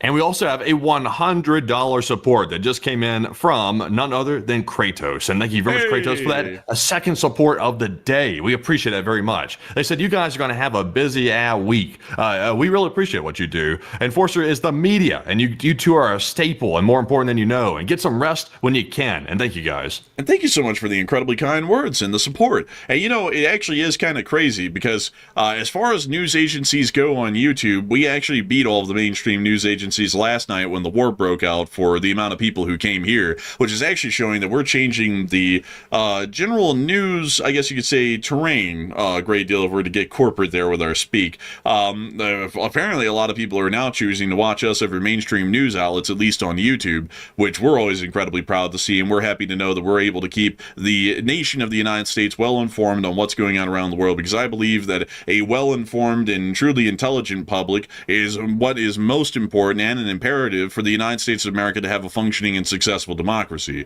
And so a huge thanks to you for the support and helping this channel to keep on running. And with that, we are on to the next one. We also have a $50 support from Professional Piercer. And thank you very much, Professional, for the support. He said, thank you for the coverage. And was Dubai hit? And you think the Burj Khalifa will get hit as well? And just to make sure it isn't the tallest building anymore. Yeah, actually, I don't know when that super chat was thrown in, but if it was earlier or even later in the stream, it actually wouldn't matter because this happened in our last show. The Burj Khalifa has actually been directly hit by drone attacks already, and it also does appear that Dubai has taken multiple hits at the international airport, the Burj Khalifa, the surrounding buildings around the Burj Khalifa, the Burj Al Arab, and other key landmark locations within Dubai that are generally world-renowned. So I hope that does address that, unfortunately, the best I can, but a big thanks to you for the support, and we are on to the next one. All right. And also, by the way, we are getting word at Iraq near the embassy in Baghdad. It's the same footage we've had before, by the way, but I'm getting some more details right now that apparently individuals associated with Iran-aligned armed factions are the ones leading the charge to break into the U.S. embassy in Baghdad. So that was expected, by the way. We'd already said that before. I'm going to go ahead and repost that piece of news right now. And it appears to be the Iraqi security forces are basically unleashing beanbags and bear spray and stuff like that on them to get them out of there. But it seems like they are determined because, of course, these are Iran-aligned factions and they're not going to give up easily. So the U.S. embassy in Baghdad is currently under threat, and that is confirmed as of right now. It's definitely under threat from Iranian-aligned people, apparently. So that's not good. But Enforcer, what say you? Fairly unfortunate incident. Hopefully we'll be able to see that the Iraqi military forces that are currently around the embassy in the green zone and also the U.S. Marines, most likely still at the embassy, will be able to protect it as best as they possibly can. And with that, we are on to the next one. We also have a $100 support from none other than Frustrated JD. And thank you very much, Frustrated, for that very generous support right there. He did not leave a comment, but we appreciate that. And Enforcer, what say you? And I got to thank you massively for that incredible support and helping this channel to keep on running. And we always got to say that we're massively appreciative of the folks who support this channel and help it to keep running. Y'all make it possible. And so a big thanks to you once again. And also, Matthew, it appears that we're hearing that there is some sort of a statement from the President of the United States on Truth Social. Do you think that you can find that for us really quickly and send it to me so that we can see if we can read it off on air? Yeah. Let me see if I can grab that real quick. Let's see here. You know, interestingly enough, the president was going to be scheduled to come out and make a speech today, but his people canceled that speech for some reason. We're not sure why. We're not sure if maybe it didn't go the way they were hoping it was going to go today, and they didn't really have much to report. But the president was going to speak. So let's see what we got on Truth Social here. Truth Social. I got to sign up for an account on Truth Social eventually to get these tweets notified, but I just hate to do that. But let's see here. So yeah, we are seeing a post here. Let me get that link so that way we can show the people. Let's see here. There's a link. I just sent it to you over Discord to go ahead and give y'all a rundown of what this is saying while the Enforcer pulls this up. The U.S. president has posted 3 minutes ago on Truth Social that Iran just stated that they're going to hit very hard today, harder than they have ever hit before, which is what we're reporting on right here on the stream, actually. They better not do that, however, because if they do, we will hit them with a force that has never been seen before. Thank you for your attention to the matter. So the president seems to be addressing exactly what we're covering right here on our stream right now. He must have been notified of it somehow, one way or another, either through open source, us, somebody. He found out through somebody. So he's apparently confirming that. I wonder if he has gotten intelligence from his own people, or he's going off of what's being said in the public and what Iran's saying publicly as well. I wonder where this is coming from that he's making a statement about. So he's corroborating the doomsday order that we're talking about right now based in his post. And it does appear that apparently this has now brought on a threat of even greater conventional force, we would assume, being used by the U.S. Armed Forces, because I can tell you one thing. This is like some people are saying he's talking nukes. It's not nukes. Like the Russians say this stuff against Ukraine all the time. And you know what it usually becomes? It's just a larger normal attack if they can even muster it. The U.S. can definitely muster a larger attack against Iran right now. We do have the conventional ability to do such a thing. But this is more so saying that we'll ramp up the conventional attacks in the tempo if the Iranians start conducting overwhelming attacks against us. So with that, I hope we were able to address that statement that just came out moments ago. And with that, we are on to the next one. We also have a $50 support from Nick Hines, and thank you very much, Nick, as well. And he said, hello, Enforcers. I heard Matt talking about a subcavitating, and cavitation causes heated bubbles that quickly burst, and it can cause dents and damage to metallic propellers, which is why the Navy tries to prevent it, and it's also something I look for in my job. And you know, that's actually true. And eventually, it's actually quite interesting. Cavitation happens to all propellers of seafaring vessels. And that's actually why on some ships, like, for example, this is actually really cool in the sea because they have them on the deck. Let's see, the Queen Mary 2 propeller. Let me see if I can show you this. On ships like the Queen Mary 2, which are, I believe, one of the last ocean liners that travel the Earth's seas, they actually have spare propeller screws on board, so that way, if the propellers become worn out, they can bring this thing into a port somewhere and then throw these on. So that is actually true, and a fairly interesting sort of a little phenomenon, and it creates a humongous amount of sound, folks. That's actually how most submarines are ever picked up. It's not the sonar pings, and they don't actually sound like that little boop sort of a sound that you hear in media a lot. They're actually usually like high-pitched screech noises. I can't even imitate them. But beyond that, though, usually they don't use an active sonar. They use what's called a passive sonar, which is basically an aquaphone, and they listen around in the water for the sound of something cavitating, which could give away a ship or even a submarine if it has its propeller spinning at enough revolutions per a certain period of time or at a certain speed. So I hope that does address that well, and a big thanks to you for the support. And with that, we are on to the next one. And our next one here is going to go to none other than BC Skyman, who put in a $50 support with a super sticker. And thank you very much, BC, for that support. And we appreciate it very much, as always, from a channel legend. And we appreciate that very, very much. And unfortunately, what say you? And I got to thank you massively for the support, BC Scammer. We're happy to have you here tonight. And I hope that you've been enjoying the show. And we thank you greatly for helping this channel to keep on running as a channel legend. And so with that, we are on to the next one. We also have a 50 from Bad Skipper, and thank you very much, Bad Skipper, for that 50. He said, since this is an undeclared war, any casualties will not be compensated by the VA, according to case law developed during Agent Orange. And if the Congress shuts down next week, will this be another Agent Orange type situation for the veterans? Sadly, I wouldn't really be able to talk about that. I'm not entirely well versed in Veterans Affairs policies and also those sorts of situations. So sadly, I'd have to declare ignorance on that at the moment, and probably guide you towards someone who would know a little bit more about Veterans Affairs policies and also law surrounding compensation. And so I thank you for the support and help this channel to keep on running. And with that, we are on to the next one. We also have a 50 from Matt Bartels, and thank you, Matt, very much. He said, thanks so much for the coverage today. Incredible stuff, gents. And thank you so much for enjoying the coverage, and we love to know that it is fairly credible. And big thanks to you once again, and we are on to the next one.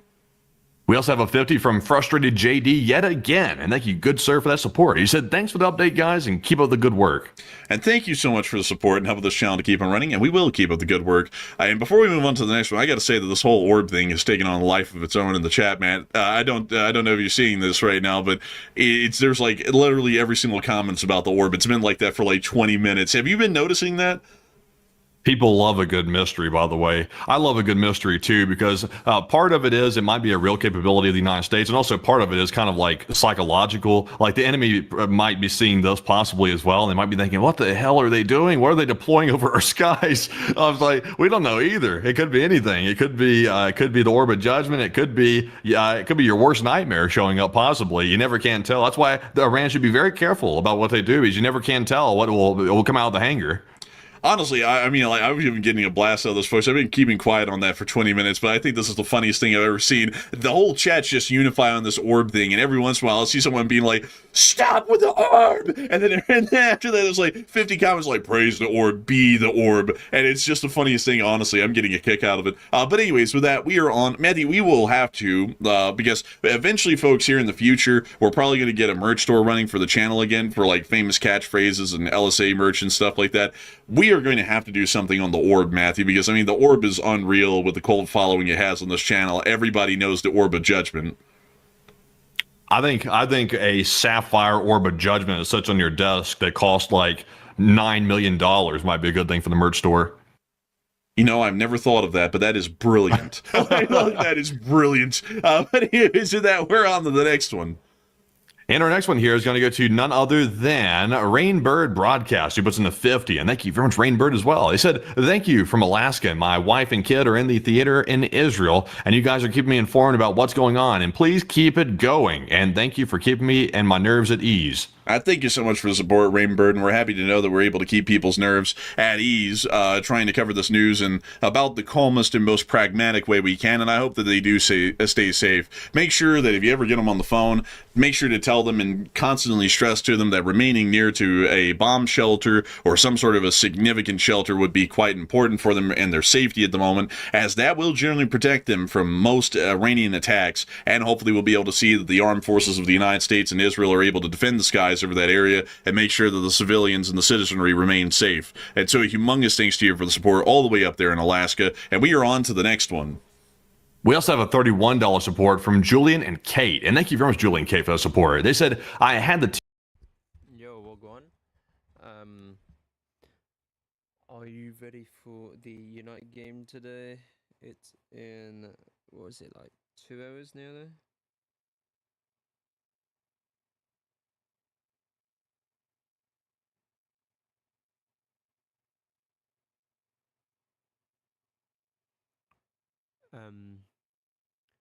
I generally can't wait. I got to do my lineup prediction.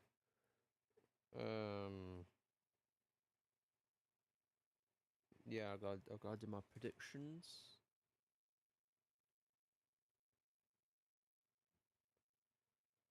Oh well, I've not slept, so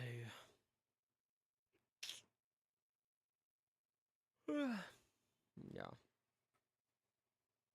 Because I did not trust myself to wake up on time for the game, so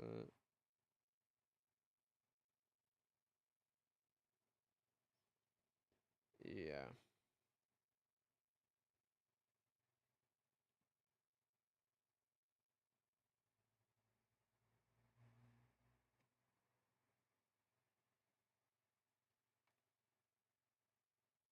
Mm.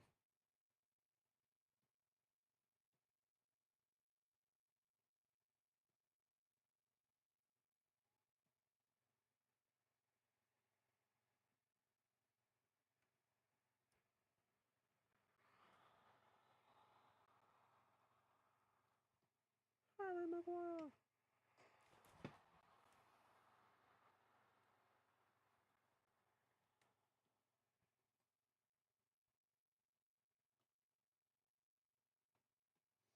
Here's a good question. Oh, off the bar again, twice off the bar. It's fucking ridiculous.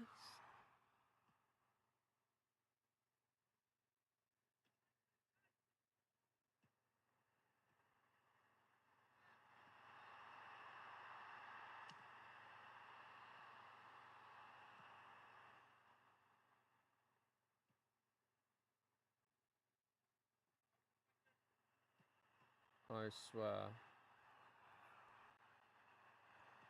Bosh, have it.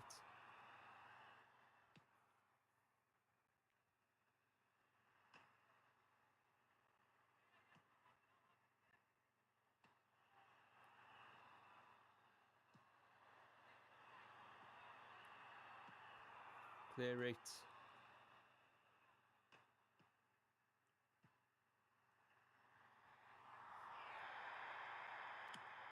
Fucking hell. We've seen them all, we've won them all, and Man United are never gonna stop. Olé, olé, olé, olé. Oh, for fuck.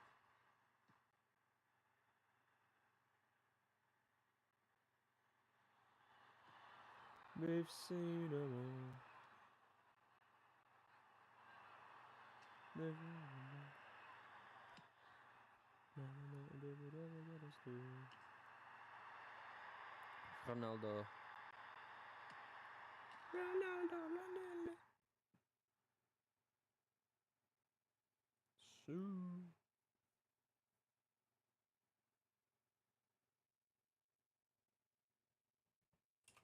TV continuously on. It's deterrent. Now we've come up with Orbs of Judgment, and now that's a big one. But anyways, with that, we are on to the next one. Wait. With a new name for a new thing. First, it was turret toss. That was the most popular one that ever came out of our channel because the way the Russian turret would fly off a tank, I said it was like a hammer toss from the Olympics, so it looks like a turret toss instead. You know, instead of it being the hammer, it's the turret. Now we've come up with Orbs of Judgment, and now that's a big one. But anyways, with that, we are on to the next one. We also have a super chat here from none other than Zach G, who put in a 20. And thank you very much, Zach, for the support. He says, you guys are out here outworking entire news organizations, and keep up the amazing work, gentlemen, and LSA. And honestly, I'm not the bragging type, actually. Like, I'm really not. But I will say this. I was watching a couple of those mainstream channels earlier this morning when I was trying to get coffee in my system to wake up after the crazy stream last night that went on to like 3 in the morning. And I was watching the mainstream channels. I was thinking, I don't know what's happened to the mainstream media. Like, it seems like they're getting worse. Also, they're running polls. I was watching one of them that was on YouTube on a live stream. I won't mention the names. I don't want to start a beef in case they're watching or something like that. But they were running polls, and I was listening to it. They were covering it the exact same way that I cover the polls I put here on the channel. I was like, no way that they just started doing that out of the blue. I'm like, come on, man. I'm like, polls on a mainstream news channel? That's something that you only see on YouTube, like on a channel like ours, which I think they might be mimicking.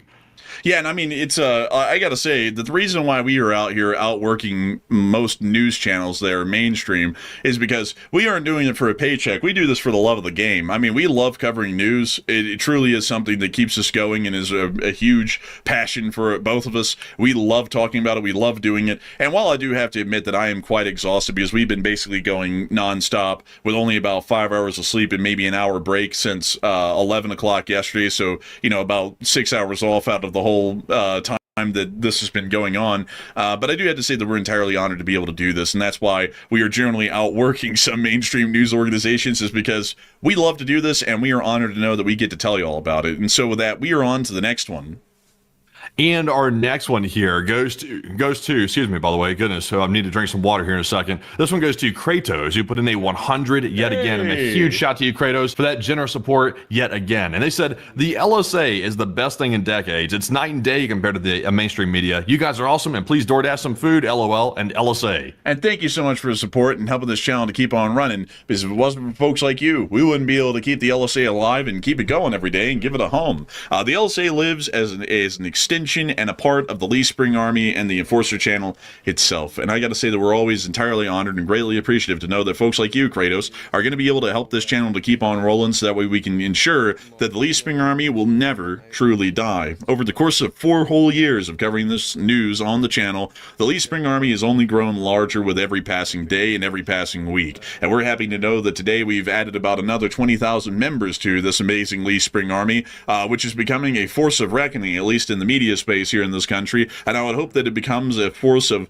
American progress and innovation here in the future, hopefully as well. And so a huge thanks to you so much once again for the support and helping this channel to keep on rolling. And with that, we are on and into the next one. And our next super chat is going to go to none other than, let's see here, this one goes to Nate, and Nate puts in a 20. He said, thanks for doing what you do. Stay awesome and stay hydrated. And thank you so much for enjoying what we do, and we will stay hydrated. And with that, we're on to the next one. We also have a 20 from DWRB, who said, Operation Epic Fury coverage. Sadly, I can't say that for legal reasons, by the way, but he said, get some Costco chicken. I appreciate all you guys do, and keep up the great work, and behold the orb. Man, behold the orb. The orb is the big thing now. But a huge thanks to you for the support, helping the channel to keep on running. And I will have to say, thank you so much for the support, and hopefully we will be able to have a succulent Costco chicken thanks to you. And so a huge thanks to you once again, and we are on to the next one.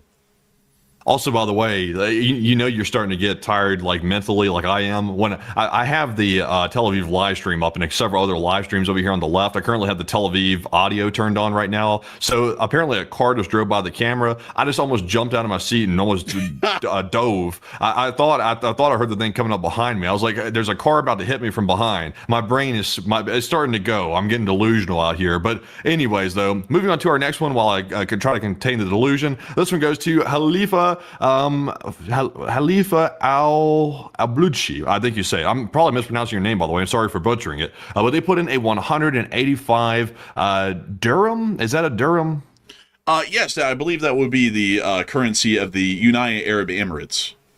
Indeed, it is. And thank you very much, by the way, all the way from a country right now which is currently being slammed by a sick country, which is Iran. They said, I just woke up here in Abu Dhabi. Give me a recap, please. When will our F-16s bless Iranian airspace? And also, you're doing God's work. That's what we want to know about your country. We want to know why the UAE is not sending their F-16s to go hit Iran, or why they're not launching some type of offensive weapons back at Iran. We want to know that too. But thank you for that support. And Enforcer, what say you? So I've actually been able to do a little bit of research, by the way, while we were on air a little bit earlier, and I actually found out that apparently at this point, the United Arab Emirates has actually shot down around 200 missiles and around 60 to 80 drones from what we know. It's just that they have so many missiles and drones being fired at them that their air defense isn't able to catch all of it, and some of it is making it through. But apparently we're not getting footage, which is interesting because I went and looked back on the side screen. I've been trying to do a lot of sleuthing on this because I did see some people saying, no, that's not at all the case for the UAEs in this air defense situation. So I do have to give a retraction and a correction on air to that, because we always are trying to give you all the most accurate picture. The Emirati air defense is operational and it is working from what we know, and we are hearing reports that they have shot down about 200 missiles and around 60 to 80 drones. But at the same time, though, they're getting so overwhelmed that they're still not able to completely shoot all of it down, and some of it's getting through the net. So with that in mind, we do know that the Emiratis are conducting defensive actions, and they're doing apparently quite a good job at it. We don't know the interception rate percentage, but we also have not seen that offensive actions have been conducted against Iran yet. I also got to say, I hope that you slept well in Abu Dhabi. I mean, there's a lot going on out there, and a lot of people are having a hard time getting any sleep. So I'd have to say that's very good on you for getting some sleep, because it's always good to be well rested, even in the midst of something like this. I don't know, but some people are going to, oh, that's stupid. Well, I mean, hell, what are you going to do? But for the people who say that's stupid, I mean, what are you going to do about the whole thing? I mean, this guy is well rested in the middle of a war. Other people are not well rested, and they're still in the middle of the war. So I would have to say, I would hope that the Emirati government will respond soon. We already know that your government did make the statement that they will respond, and that they are going to be conducting action against against Iran, because they have a right to respond to these provocations. So that gives us an idea that they might join in a couple of days, but it doesn't appear that this is quick, and they're trying to do some war planning at the moment to see what they are going to do. I believe that's what's happening with them right now. So I hope that does address the question the best I can. I hope that all of the folks out there like you in the UAE continue to stay safe, and also make sure that if you hear of an incoming air raid alert, make sure to shelter in place and find a suitable location to be able to see that you do not become a casualty in the midst of the ongoing air raids. So big thanks to you for the support and helping this channel to keep on running.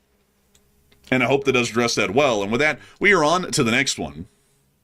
Also, by the way, I'm going to pass it over to you for a second to read off some of these super chats and address them. I'm trying to write a poll real quick, and also I'm trying to scan for some breaking news I think I might have here in just a second. So I'm going to pass it to you for a brief minute. All right, folks, and we're going to be taking over from here. We have a $20 super chat from Zyper Sniper 1, an old Garden channel legend without a doubt, who stated, "Coffee fun for the enforcers. Looks like you guys can't even get any rest with all that is happening. You guys honestly deserve a rest day tomorrow, and I will say forever." And I thank you so much for the support, Zyper Sniper. But the truth of the matter is that we never rest here on the channel if something major is happening. We are constantly paying attention to the developing situations. Even when we are not on air, we are generally working behind the scenes, preparing the maps, preparing the details, and also making sure that we know the story that's going to be unfolding, so that way we can recount it to you all on air and fill in any gaps that anyone has informationally on what's going on out there. And I got to say that, really, to be entirely honest, while it is quite exhausting work, it is quite rewarding work, because we do get to know that we get to inform all of y'all of what's going on in exact real time inside the Middle East as it's happening. And that is something that pays dividends to me, because it makes me feel quite proud of the work that we do, and it makes all of the exhaustion, the tiredness, and the incredibly long hours of preparatory work before a show goes live and the show going live itself all the worthwhile. And so a huge thanks to you for the support and helping this channel to keep on running. I hope that does address that incredibly well. And we also have a 20 from Derry in Leinster, who did not throw in a comment, along with Dixie LaFleur and MJT and Rainseer, who all threw in $20 super chats without comments. I do have to thank all four of y'all massively, Derry, Dixie, MJT, and Rainsteer, for throwing in y'all support. Y'all are helping this channel to keep on running, and while y'all didn't throw in comments for us to address, we are still massively appreciative nonetheless. I hope that does address that well. And we also have a $20 super chat from Made in Canada. Made in Canada said, 4 streams in 24 hours. I give more, but I'm going to need more energy strengths to support my enforcer addiction. LSA. And I gotta say, 4 streams in 24 hours is running a record. We run 6 streams a week on our normal streaming schedule, so 4 streams in 24 hours is running an extremely high tempo and high pace sort of a schedule. To give you all a little bit of an idea, a normal 3.5 hour show on my end has about nearly the same amount of time put in terms of stream prep. It's about 2 to 2.5 hours, so it's about an hour short usually of the full length of the stream, meaning that running a normal stream can take anywhere about 6 hours in length in terms of preparatory time and running a show. These streams right now not only need preparatory time of about an hour and a half or so to make the thumbnail and everything, usually, unless we're in an incredibly large rush, they also run for an incredibly long time as well. So we have been working today at least ever since we woke up, which has now been about 13 to 14 hours at this point. And yesterday was about a similar amount of time as well, and that went well on towards about 3 o'clock in the morning local time here.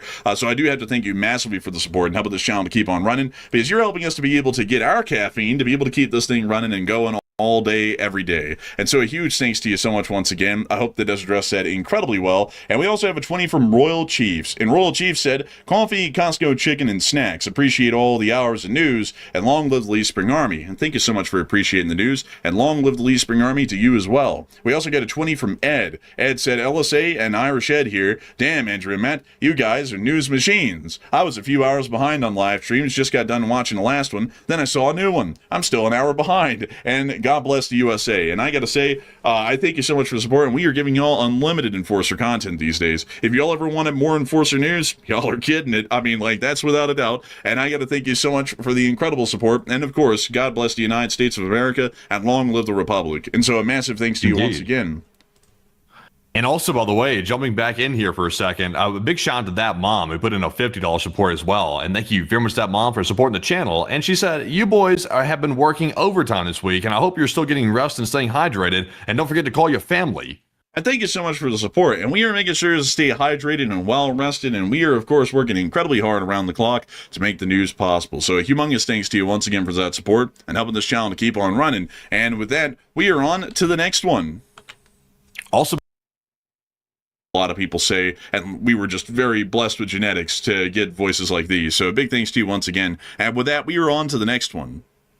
We also have a 20 from Old Warrior Fella. He said overtime pay, and please remind the audience about the fundraiser for Ukraine tomorrow. And we're actually not sure if we're going to be live at that exact time to run the fundraiser, to be honest. We're kind of debating that right now, trying to figure out how that's going to work. I'll be honest, usually we have a pretty distinct plan for how things work on the channel. We're kind of flying by the seat of our pants right now, because we weren't even expecting to be live right now. We were expecting to be sleeping right now to get some rest after working nonstop for I don't even know how many hours I've been working. I've been working, I can't even keep track of it. But 12. We don't know. We're not really sure when we're going to go live. But Enforcer, what say you? I've been working 12. Well, actually, it'd be 12 and a half right now. I started working on putting together this show the last show that we were running today, I started working on that at 10:30 in the morning local time. Right now, it's 11. So I've been going for at least 12 and a half hours. I don't know how long Matthew's been going, but it's probably very similar to that. But we have been absolutely going. I mean, we have been going nuts. And I got to say, big thanks to you for the support. And also, I got to say, Old Warrior, we're not really sure if there's going to be a fundraiser tomorrow, because if there's a huge development in the middle of the day, we're probably going to cover that in its own stream. And if that happens, we won't even have a fundraiser selected. It's just going to be a normal show. And then we probably won't run a late night show, because we do have to eventually try and slow down and take a minute, because running shows like this is actually quite tiresome. Some people are going to be like, you're complaining. It's like, well, I mean, you don't know how much work goes on behind the scenes for people who say that. It's not like a McDonald's job where you clock in and the only time you're doing anything is when you're on air. There's a lot of stuff we have to deal with behind the scenes, business related filings for certain things. I mean, there's a million things that we're doing right now that don't even have to do with actually running the show, and then there's a million things that have to go on with running the show. So sadly, we can't just act like we're full of nothing but energy to run the show. I mean, we have a million things that we're doing business related with this as well. So I do have to say a big thanks to you for the support, and we'll have to see if we can run one. I would hope that we could, but it might not be possible. But a big thanks to you for the support nonetheless, and helping this channel to keep on running. And with that, we are on to the next one. Our next one goes to Trevora, who puts in a 20. He said, thank you for all you do, USA and LSA #1, and also please give some Orba Judgment merch. And thank you so much for the support, Trevora, and thank you so much for enjoying everything that we do. Of course, USA and LSA are #1, and we will see about getting some Orba Judgment merch at some point in the future. We were trying to get the merch store back up and running like it was a while ago, and we were hoping that we'll be able to get that out there when it happens. And so a huge thanks to you once again, and we are on to the next one. We also have a 50 from Jamie, 460. Thank you very much, Jamie, for that support. They said, long live the Republic. And long live the Republic indeed, Jamie. And a huge thanks to you for the support. And with that, we are on to the next one. We also got another super chat from Kratos yet again. He put in a $100 support once more. Thank you very much, Kratos, for that very generous support. They said, so the real question is, why haven't the Iranian Navy assets just sitting around in ports not been hit yet? And why not take out the ships, the fast boats, the submarines, etc.? They're kind of easy picking. I actually don't know, Kratos. That's a good question. They've hit a couple of larger vessels like the corvettes. I guess they're just not considering them to be a priority at the moment. Me, personally, I consider them to be a high priority, and I think that they should be knocked out. But for some reason, the greater powers that be in the military have decided that that's not a high priority target. I would. But a humongous thanks to you for the support and helping this channel to keep on running. And with that, we are on to the next one. Also, by the way, a big shout out to Aiden Lewis, who put in a 20. And thank you very much, Aiden, for that $20 support. He said, you guys are putting in some serious work, and we appreciate it. Hello from a fellow Utahn and LSA. Hey, and a big hello to the fellow Utahns out here in the great state of Utah. I got to thank you massively for the support and helping this channel to keep on running. And we are putting in that serious work, and we're always honored and proud to do it. So big thanks to you once again, and we are on to the next one. And our next one goes to Alexis, who puts in a 20. And they said, I'm seeing that Russia is getting involved backing up Iran, and Putin is posting on X. And is that true? And generally, let's see. Not really. No, I haven't seen that at all, actually. But I do thank you for the support and helping this channel to keep on running. And we are on to the next one. We also have a 20 from Waka Waka What, who said, is it possible the orb might be the RQ Sentinel drone? This is who said that, by the way. He said, you know that super duper secret drone, the one that I bet that the orb, that drone that took Andrew's coffee filters, you're exonerated, Matt. Thank you for exonerating me, by the way. I do appreciate that. It's likely not the RQ Sentinel for the reasons I was saying earlier. The RQ Sentinel, being a stealth drone, has nothing on it that's that reflective or that luminescent, I guess you could say. So definitely not. Whatever the object is we're seeing in the skies is illuminated very, very brightly for whatever reason. But Enforcer, what say you? Yeah, I would have to say we don't know what the orb is. You know, Matthew, this is the true way. This is the true way to figure out if anyone's watching us in the government. If someone is watching us in the government right now from any government agency, either the Department of Defense, the CIA, the FBI, or whatever, and they find the Orb of Judgment to be kind of a funny thing and you watch the show, you don't have to say that you watched the show directly, but put out a tweet addressing the Orb of Judgment and call it the Orb of Judgment. Call it by its name. That is the one way, Matthew, that I think we would know without them actually saying it that they watch the show or that they care about the show. Because we have like kind of a little thing going on, folks, that we know that there's got to be someone out there that's watching this show that's in the government, because sometimes we bring up things on the show and it's like addressed in 5 minutes in a tweet and it's not directly addressed at us. And there's also a lot of people who we kind of like talk to that are around the government right now that we speak to behind the scenes. So we're really interested who's actually out there watching right now. So if they are watching, address the Orb of Judgment. We will love to know who in the world is watching out there. That'd be pretty interesting to see. I mean, you wouldn't believe it, folks, but when we were covering the Mexico stuff, we actually had people that we now know from both sides that were watching because they follow us on Twitter, which is actually kind of wild. Everybody down in Mexico was watching the show to figure out what was going on with the cartel war that day. I'm not even kidding.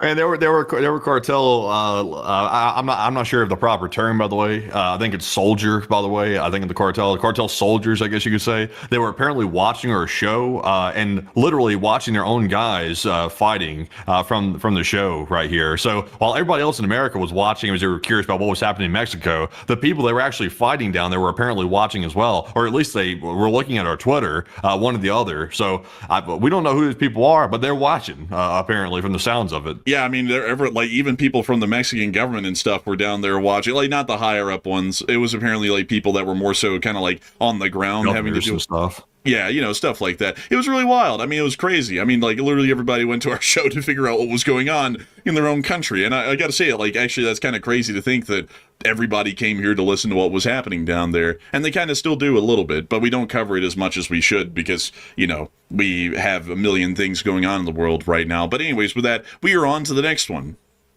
All right, and our next one here is going to go to none other than Notorious GRG. He puts in a 20, and thank you very much, Notorious, as well. He said, for water, Costco chicken, and some immune support, so you guys stay healthy through this crazy schedule. Thank you for the great coverage in LSA. And thank you so much for enjoying our coverage, and we're always honored and incredibly proud to be able to cover the news of everything going on around the world for all of y'all here in the LSA. And so big thanks to you once again. I hope that I addressed that well, and we're on to the next one. Also, by the way, Enforcer, I think it's about time for a Super Chat cutoff because we still have a lot left, and we don't want to run too late on this one because if we do, we are going to be so tired tomorrow that we probably won't be able to function. Or if we do run a stream, we're going to shout out to them and all the maintenance guys who work under them. And so a big thanks to you once again. And we have a 10 from Pookie who said, fun question time. What is your favorite pre-2000 movie?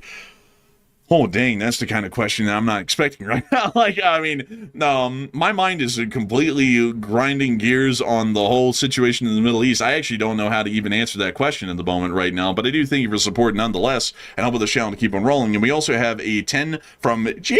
Williker, who said, I wonder how many listens, Vince Vance and the Valiants got in the last couple of days. I actually don't know. But I do thank you for the support and help with this channel to keep running. And we also have a 10 from Cajotes, who stated, who doesn't love the Orba Judgment? And who doesn't? I mean, it's a viral thing now. And so I guess everyone does truly love the Orba Judgment. And so a big thanks to you for the support. We also have a 10 from Edward Caron, who did not throw in a comment, along with a 10 from V, who didn't throw in a comment either. We thank the both of y'all for the incredible support. And while you didn't throw in comments, your support helps this channel to keep rolling. We also have a 10 from Gary Shearer, who stated, here's some cold cash from Alaska. And I thank you for the support all the way from Alaska. And I thank you so much for being one of our viewers from the last frontier, the final frontier, and helping this channel to keep on rolling. So a huge thanks to you once again. I hope that does address that well. And with that, we are going to be moving on to the next one, which is a $10 super chat from Cryptid Clippy, who said, damn, did you even sleep here for a coffee and monster fun? Thank you for the coverage from Slovakia, and long live the Lee Spring Army. And did we sleep? A little, not a lot, but we slept enough to be able to get this thing going again. So I gotta thank you massively for the support and help with this channel to keep on running, and I hope that does address that quite well indeed. And moving on to the last super chat that I'll be addressing on my batch in 20, and then Matthew will be taking over for another batch of 20. We have a $10 super chat from Waka Waka What. He said, thanks again, guys, for the hard work. One, the Orb of Judgment might just be the Angel of Justice, Seraphim. And if you're talking angels, too, any B2s? Nah, not any B2s that we've seen yet. That might have been a farce. Because it's now daylight in Iran and the nighttime hours have completely passed over the area. So we will be waiting to see. I mean, maybe it could be that angel if we're talking about specific sort of a biblical instance. I mean, usually they did show up before major events, but this one only shows up before major events that involves America or the United States particularly. And I feel like that would be a little bit out of sorts, generally, at least according to the biblical thing. So I don't really think it stands up to scrutiny, at least the claim I was making earlier. I think it's more so still a drone or some sort of military technology that we have in the area. So I hope that does address that well. A big thanks to you once again. And now it's time for me to hand it over to Matthew. All right, and our next one here goes to the Nathanius, who puts in a 10. He said, I just found the channel, and I'm based in the UK, and I love the neutral yet common sense stance on everything. And please, can the U.S. please help the UK with the problems we have? Sadly, we're all to each our own at this point when it comes to dealing with problems, I'm afraid. But thank you very much for that support, and we appreciate it. We also have a 10 from Gary Croft, and thank you very much, Gary, for that $10 support as well, and we do appreciate that very much. We also have a 10 from the Legend in You, who said, all reports about the Supreme Leader originate from the Iranian press. If I wanted to survive my foe, I'd try to convince the world that they were successful. He's actually dead, though. Like, they've apparently showed images to the Israeli officials that he is deceased, so he's actually gone. He's actually a goner. Khamenei is dead. But we also have a 10 from Miss Destiny, and thank you, Miss Destiny, as well. She said, I'm an old guard, and praise the orb. And also, you are an old guard, by the way. We've been on the channel for a long, long time. And also, I guess the orb is a thing now. I guess it is a thing right here. I'm seeing people speculate all kinds of stuff. Some people are saying that it's Venus, like the planet, and they're seeing it reflecting or something like that. Some people are saying it's a UFO. It's got a lot of people talking about that whole thing right there. But moving into our next one, this one goes to Waka Waka What. He said, the Brown Pants Store by Orb. I guess so, possibly. I guess it scares people enough to cause that, but we appreciate that. We also have a 10 from Volca Moon, who said, I thought you guys went to bed earlier, but thanks for the best live updates, and as a vet with the friends who are deployed in the area, I appreciate it. And also, by the way, Excuse me. We've also seen as well that apparently these situations with going to bed early, it was a rumor. We were honestly, I was wanting to, but we really can't though, because the whole talk about the doomsday order had to bring us back onto the air. So we had to come back on here to cover it. But it turns out that the doomsday order apparently has been delayed for a little bit while Iran tries to find out what they're doing. But our next one goes to some Canadian dude, and thank you for that support. They said, get y'all some Nun water tablets. Adds electrolytes and a slight fizz to the water, and it works amazing to keep you hydrated. And I might try that, by the way, because drinking just straight up bottled water doesn't seem to do much for hydration, so I might try that actually. And thank you for that suggestion. We also have a 7 from Andrew, who did not leave a comment, but thank you very much, Andrew, for that support. Also, a big shout out to Mike, who put in a 5. He also said, call it today. We can't call it yet. We got to answer some more questions, but thank you very much for that support. And we also have a 7 from C Product, who said, all hail the Loose Spring Army. Crazy, someone I know was supposed to be working at the Fairmont in Dubai. And all hail the orb. And thank you very much for that support, by the way. And also, I hope your friend is okay. It doesn't look like the hit was that serious in the Dubai area when it comes to that building, but hopefully they are okay. Our next one goes to Script City, who puts in a 7. They said, I think the biggest scare is if we look at what happened with Afghanistan, the 20-year-long war, this seems to be very similar to me in what could happen. And it's possible. But the problem is, though, there's a lot of political upheaval domestically inside of Iran that's a little bit more so volatile than what we saw in Afghanistan to a large degree. So it's slightly different. It might be different because the Iranian people are sick of the regime. But we also have a 7 from Maikunga, who puts in a 7. He said the orbs could definitely be a government black project, and I expect to see more of these showing up in the future. And we've seen them showing up before. Like, they have been out there before, which kind of like throws out the theory that some type of like a reflection from a planet or something. That's why generally I think it is some type of aircraft, is because we have seen it before. So we'll have to see if it pops up anywhere else. Well, we also have a 5 from Gary Schreiber, and Gary said, I think this military operation will delay World War III by decades and not start by 2028 and 2030, and this will prevent China from getting the energy needed to wage war.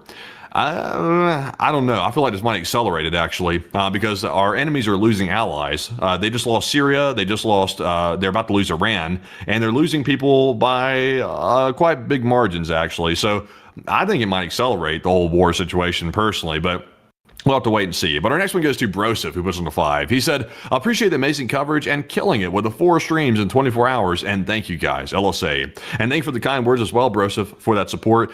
We hopefully have been delivering. We have been running streams like a madman at this point. So been live for 4 streams over the last 24 hours, I think, something like that. And also, when we're off the air, we're doing research nonstop. So it's a hell of a lot of work, but it's fun. It's fun to cover it, at least covering it from the news side. It's a little bit disappointing to see the casualties that are taking place, but it is interesting nonetheless. It's history in the making. Our next one goes to Nod Disciple, who puts in a 5. He said, Enforcer Matt, I didn't hear no bell. No bell? I mean, I guess, but thank you very much for that support. Huh? It's a reference. It's a South Park reference. There was a scene where this guy's like, I didn't hear no bell, and he's like beat up and bloody, and he's still coming back for another fight. It's a meme reference. Oh, sadly I don't watch that show. That's why I didn't get it, I don't think. But thank you very much, Not Disciple. We also have a 5 from PFC Lumi, who said, it's spicy now. It is. It's spicy. We have a general who's running everything called Raisin Cane, and he's delivering the Raisin Cane box special extra spicy to the Iranians. They didn't order DoorDash, but there's somebody knocking at their door. But next one here goes to Live Animal, who puts in a 5. And they said, why was Khomeini not hiding in a bunker? And did he know that this was indeed doomsday? The fun, well, not the fun fact, but the interesting fact is Khomeini was actually in a bunker with all of his aides. When the missile came in and hit, it collapsed on him, deceased. All the aides went with him. So he knew it was coming, but he thought the bunker was going to save him. It turns out the bunker did not save him. He didn't make it out of there.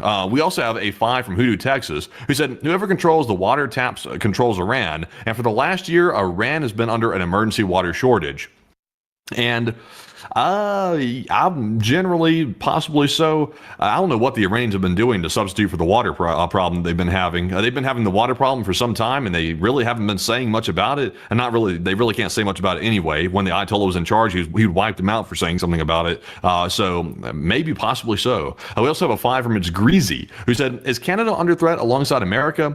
And I would say not nearly as much as America. Canada is generally not considered like a huge propaganda target for Iran. They might be stay slightly in the periphery a little bit, but not nearly as much as America. America right now has a huge target on it, and the sickos are going to probably be coming at us. We also have a 5 from Greg. And Greg said, I'm sending support from Fort Lee, Virginia, home of the U.S. Army Quartermaster Corps, and love the channel. And thanks for the extra coverage. And also shout out to Fort Lee, Virginia, by the way. And thank you very much for the support. We also have a 5 from PNW, who said, I'm an infantryman in the Marines, and trust me, we are ready. And I believe you, the Marines are always ready for everything. They're always hyped. Y'all are always hyped. And we appreciate that, by the way, because that hypeness is what keeps America safe. We have to have people that are hyped and ready to go, and the Marines are always cutting it. But thank you very much for the support. And Enforcer, I'm going to toss it back to you. And that is actually one super chat over 20. You did 21. I was like, man, he's going to keep going. I was like, bro, I got to get in here. But beyond that, a big thanks to you once again, Pone Elijah. And I would have to hope that the Marines are always ready, and simplify indeed to all the Marines. And a big thanks to you once again. And we also have a 5 from Nuff Nonsense and 5 from Jerry Coates, who didn't throw in comments. But we are massively appreciative of y'all's support and helping the channel to keep on running. We also have a 5 from Andrew Ball, who said, from earlier today, Auckland being a part of Australia is fake news. I don't know about that. I mean, it's on the map, isn't it? I mean, Auckland and all, maybe. I don't know. I mean, heavens, my brain is hardly functioning here. But huge thanks to you for the support and helping this channel to keep on running. And wait a minute. You're right. Auckland is in New Zealand. I'm so sorry. If we messed it up, I'm truly sorry. But a big thanks to you for the support and helping this channel to keep on running. And with that, we are on to the next one, which is a 5 from Redhead. And Redhead said, what are the odds of the Afghan-Pakistani conflict was set up by the CIA to keep the Taliban busy so they don't jump on the power vacuum in post-Khomeini Iran? I'd say that's low. I mean, the Taliban wouldn't even been able to do anything against the Iranian rebels that would take control of the country. I mean, the Taliban is woefully under-equipped. The Pakistanis are clearly proving that my analysis on that was correct. They wouldn't have stood a damn chance against anybody. And I mean, they hardly even standing a chance against Pakistan. Pakistan sweeping them off the field like a wind. And so a big thanks to you once again. I hope that those dressed up well. We also have a 5 from Pizza Mike, who said, thanks for the great coverage as always. And thank you so much for the support, Pizza Mike. And we are highly honored to conduct this great coverage. And we also have a 5 from Craig Savaris, who said, has there been any update on the Iranian parliament? Were they decimated in the opening attack? You guys provide the best live and posted updates. And I thank you so much for the support. We generally assumed that they were wiped out in the attack because we geolocated it to be there. They were all in the building. And that would seem to be an important target to hit if everyone's in a building. So we think so, but we haven't gotten a lot of updates on that. And updates coming out of Iran on the exact damage is still slow to come because it has to, like, the little Mossad dudes have to, like, kind of, like, crawl and, like, skitter up to it and then take pictures. And it takes a while. So we haven't been able to confirm that one exactly yet, but we still believe that that is the case at the moment. A big thanks to you, though, for the support. And we also have a 5 from Sknotrikit, who stated a few years ago there were reports of an orb like that off the coast of South Carolina, and I think Pennsylvania should look further into it. Well, I mean, we would, but it's just not really within our purview. I mean, these sorts of things kind of just happen from time to time. And I mean, if it's an extraterrestrial, and, it is what it is. I mean, it's kind of not really it's above our pay grade. That's what I'm trying to say. I mean, this thing is just above our pay grade. I mean, the orb is the orb, but I just take it as a fact of life that thing kind of just shows up from time to time. And it is what it is. But a big thanks to you for the support and helping the channel to keep on running. And we also have a 5 from Jayhawker, who said, thanks for your ongoing coverage and shout out to my son currently doing DD duty for his frat tonight in the great town of Lawrence, Texas. And a big shout out to you and your son. And a big thanks to you for helping this channel to keep on running. We also have a 5 from Haflin Tuft, who stated that you earned my ramen money tonight. And thank you so much for the ramen money.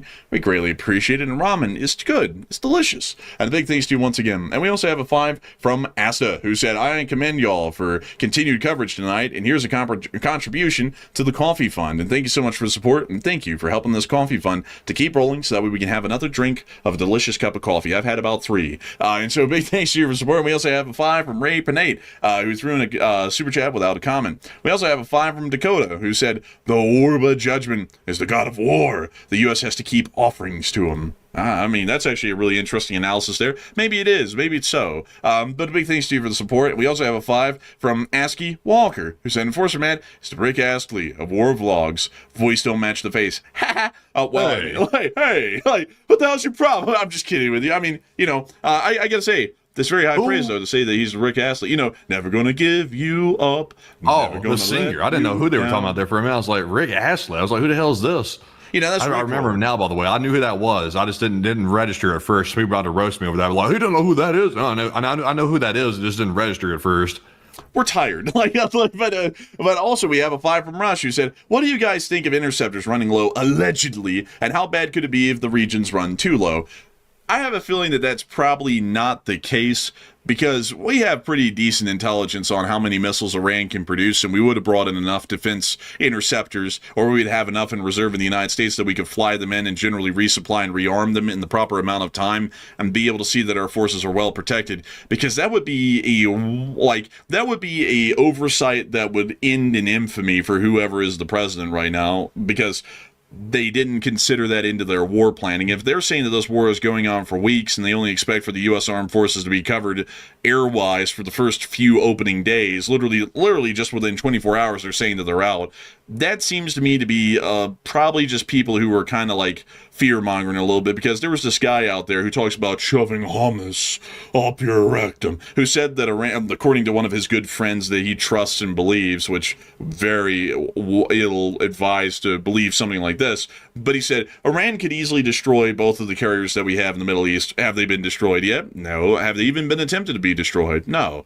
And he said that it was going to be hypersonic anti-ship missiles, which don't exist. So a lot of people out there say all kinds of stuff, and I think they just say it because they're concerned. And I do say that the concern is, it's admirable, I would have to say. I mean, there is always a good reason to be concerned and second-guess plans and criticize them and such, but I don't really think that they have a much of a deal of merit behind them, really. But a big thanks to you for the support. And we also have a 5 from Vermin, or Vermon, who said, I think the president figured out he could end more wars if he started them. Well, I mean, that's one way to do it, I guess. That's an interesting sort of a thing to say. And I gotta thank you for the support. We also have a 5 from Aiden Lewis, who said, started watching today and love listening to y'all. Hello from a fellow Utahn. We got a lot of Utahns in here tonight, and we'd love to know that y'all are all from the promised land, Utah. A great place, really. Hopefully this Great Salt Lake will be refilled, and we will see the Great Salt Lake return to its former smelly glory. And so a big thanks to you once again. I hope that does address that incredibly well. And we are on to the next one, which is a 5 from AMSMR today, and they said, can you give me a TLDR? I joined late.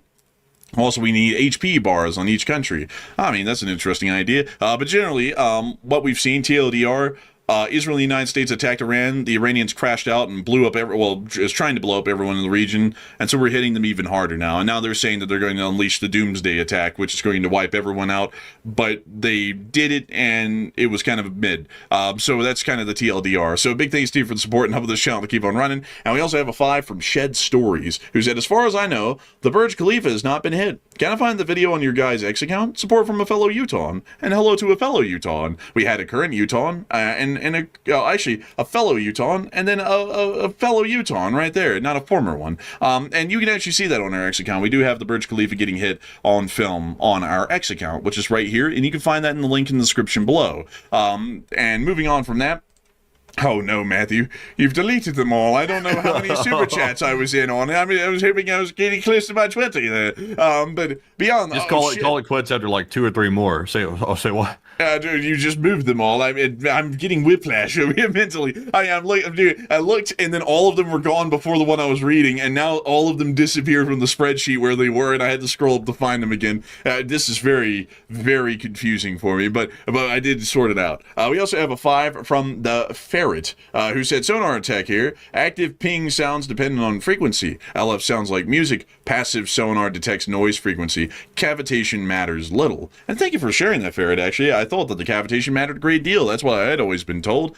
But according to you, it doesn't. So I'll actually have to change my statements on that and take that into consideration. So big thanks to you for the support and helping this channel to keep on running. And we also get a 5 from Bruce Lee. And Bruce Lee said, cavitation can happen at the crankshaft of car engines too. Bad for lubrication. Proper oil type and amount is important and change somewhat regularly. And that's very interesting here, Bruce. And I thank you for sharing that and letting us know. We also have a 5 from Quincy. And Quincy said, do you think the orb is U.S. tech? I mean, if I was to say it was anything, it'd probably be U.S. tech. I'd have to generally say that's probably a decent assumption. And so big thanks to you for the support. I hope that does address that well. And it's now time to hand it back over to Matt for the next 20. Okay, so we have some breaking news coming out right now. We'll have to cover this real quick. We're currently seeing a situation breaking out in Karachi, Pakistan. We're currently seeing locals protesting strikes against Iran are now storming the entrance to the U.S. consulate in Karachi, Pakistan. And it appears to be they are trying to break the windows in. We're seeing footage here, apparently, of guys getting crowbars out, and they're trying to bust the glass in on the window. So the consulate is under attack. The U.S. consulate in Pakistan is currently officially under attack. The protesters have breached the wall, it appears. Now you see them right here moving on in. It does appear that they have breached the walls and they're now vandalizing the U.S. consulate within the area of the city. Quite interesting. This is one of the first international mobilizations that we've seen so far of pro-Iranian agents actually making legitimate moves against the United States. We've seen the consulate in Iraq is under attack. Also now the consulate in Karachi, Pakistan is also under attack as well, and also the U.S. embassy in Iraq is under attack. So we're seeing apparently coordinated attacks against U.S. sites around the world, or at least in the Middle East for now. It might spread. We'll have to see. Also, we do have air defense interception videos from Dubai. Matthew, can we show this clip? Yeah, you should be able to, yeah. Put a commentary. And so let's take a look at it, folks. We can not hear any air raid sirens, but we can see that over the cities there are a couple of white puffs of smoke, which do show that there is air defense interceptions going on over Dubai at the moment. It's near to the central area of Dubai, where there's a large amount of built-up skyscrapers and other taller buildings.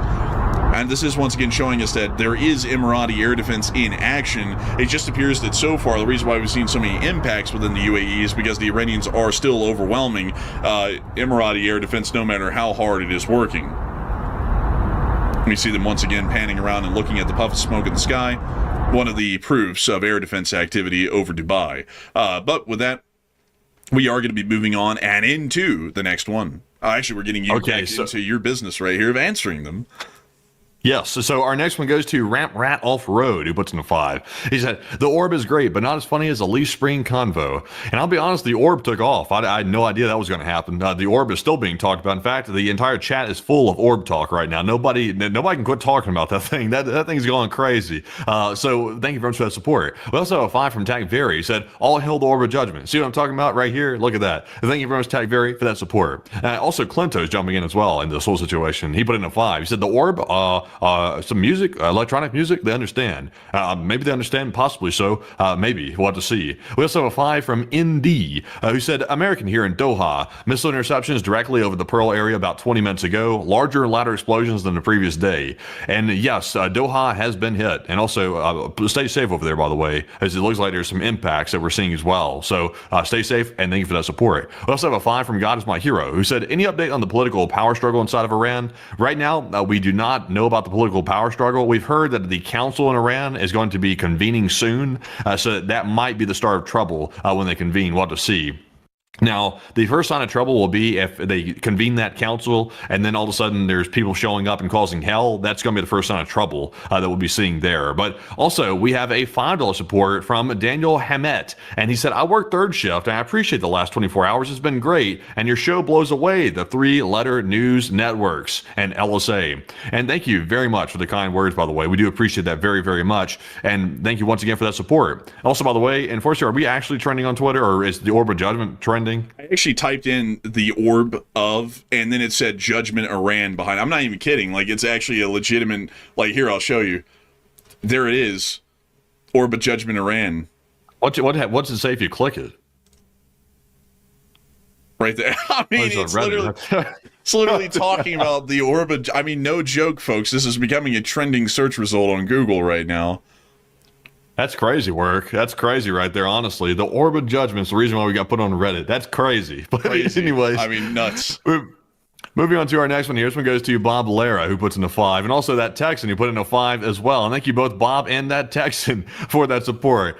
We do appreciate that. Can y'all believe, by the way, that we're literally on Google trending at the top of the search results because of the orb? That is crazy. Literally, Reddit's the top search result of us talking about it here on the channel. That is insane. But our next one here goes to Ryan H. on Wheels, who puts in a 5. He said, hello, Enforcers, and what is the Goodyear blimp doing landed in Fallujah, or Fijara? And could it be prepping tire drop drops in Iran. Also, by the way, that's not a Goodyear blimp. I get the joke, by the way. I think they use a stock image of a Goodyear blimp to show what's known as an aerostat, which is a static balloon. It looks like a blimp, but it's really a balloon, and it collects intelligence in the surrounding areas. So it's not the Goodyear blimp, but it's something similar. We also have a 5 from See My Swag, who said, F those haters. We know real lurkers. They work their butts off. Continue the great work from Northwest Ohio. And thank you all the way from Ohio for that support. And we do appreciate that very, very much. We also have a, let's see here. We also have a $5 super chat from G. Williker, who said, with all the orb talk, I hope the Chili Bowl is not forgotten. And we haven't forgotten about any of it, by the way. We remember every single channel meme, and we always will. And thank you very much for the support. We also have a 2 or a 5, actually, from ADFQ, who said, more news, less chats, from South Weber, Utah. Also, I know where that is, by the way. Thank you very much for the support. We also have a 4 from Bruce Lee, who said, who judges the orb of judgment? Quack. Nobody gets to judge it because it's exempt. But thank you for that support. We also have a 2 from Winston Smith and Smarzig, who did not leave comments. But thank you, Winston and Smarzig, for that support. We also have a 2 from Zorauka, who said, Marines in the USA ordered to stay within 30 miles of the base.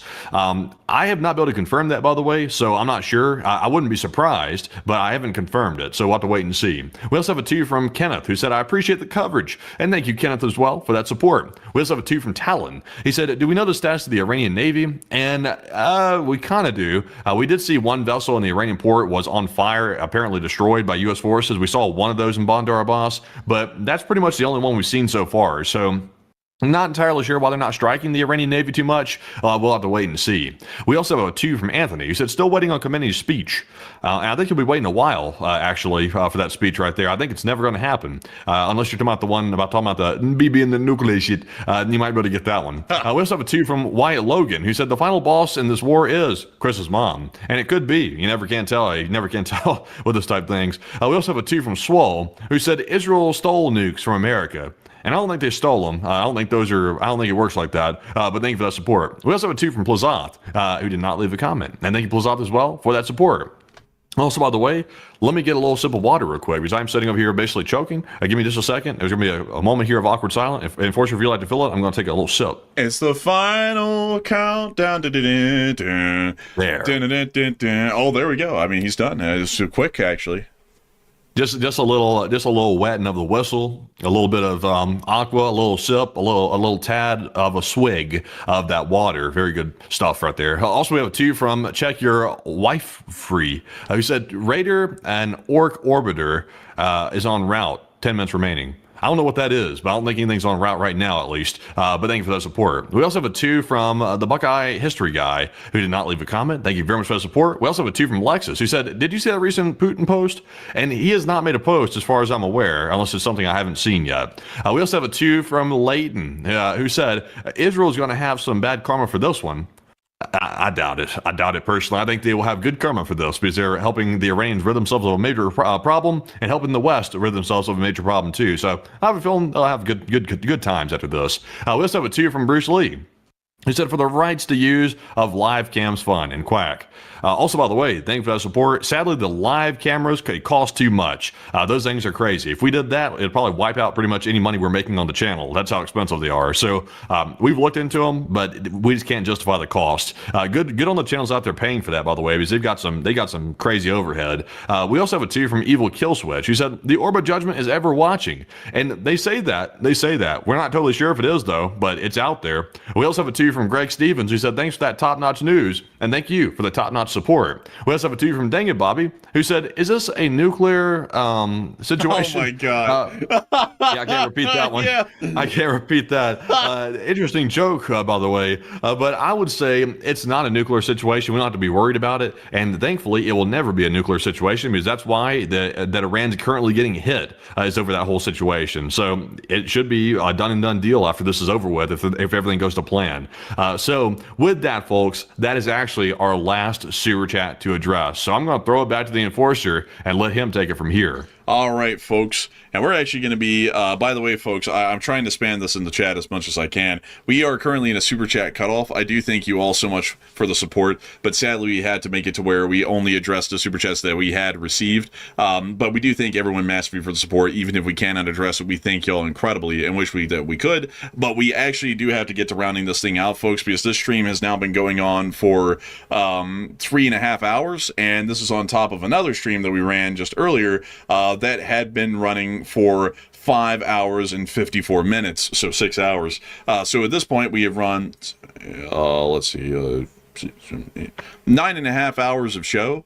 So I think this is about as much as we can physically run. But so with that in mind, folks, it is time for us to round out this little fella. But before we do that, I do have to thank you all so much once again for watching. It's been an absolute honor and a pleasure to be able to run this stream for each and every single one of you all once again. And we were proud to say that over 3.5 hours, we were able to see a peak viewership of 60.3 thousand people, and 740,000 people have watched this show. We're entirely honored and greatly appreciative of each and every one of y'all and y'all spending your time here. And we will see you all tomorrow. Whenever we do, like, it's gonna be sometime tomorrow. We just don't know when, but we're gonna be going live immediately with any major news that we get as soon as the new day starts tomorrow. So big thanks to all of y'all so much once again for watching, and we will see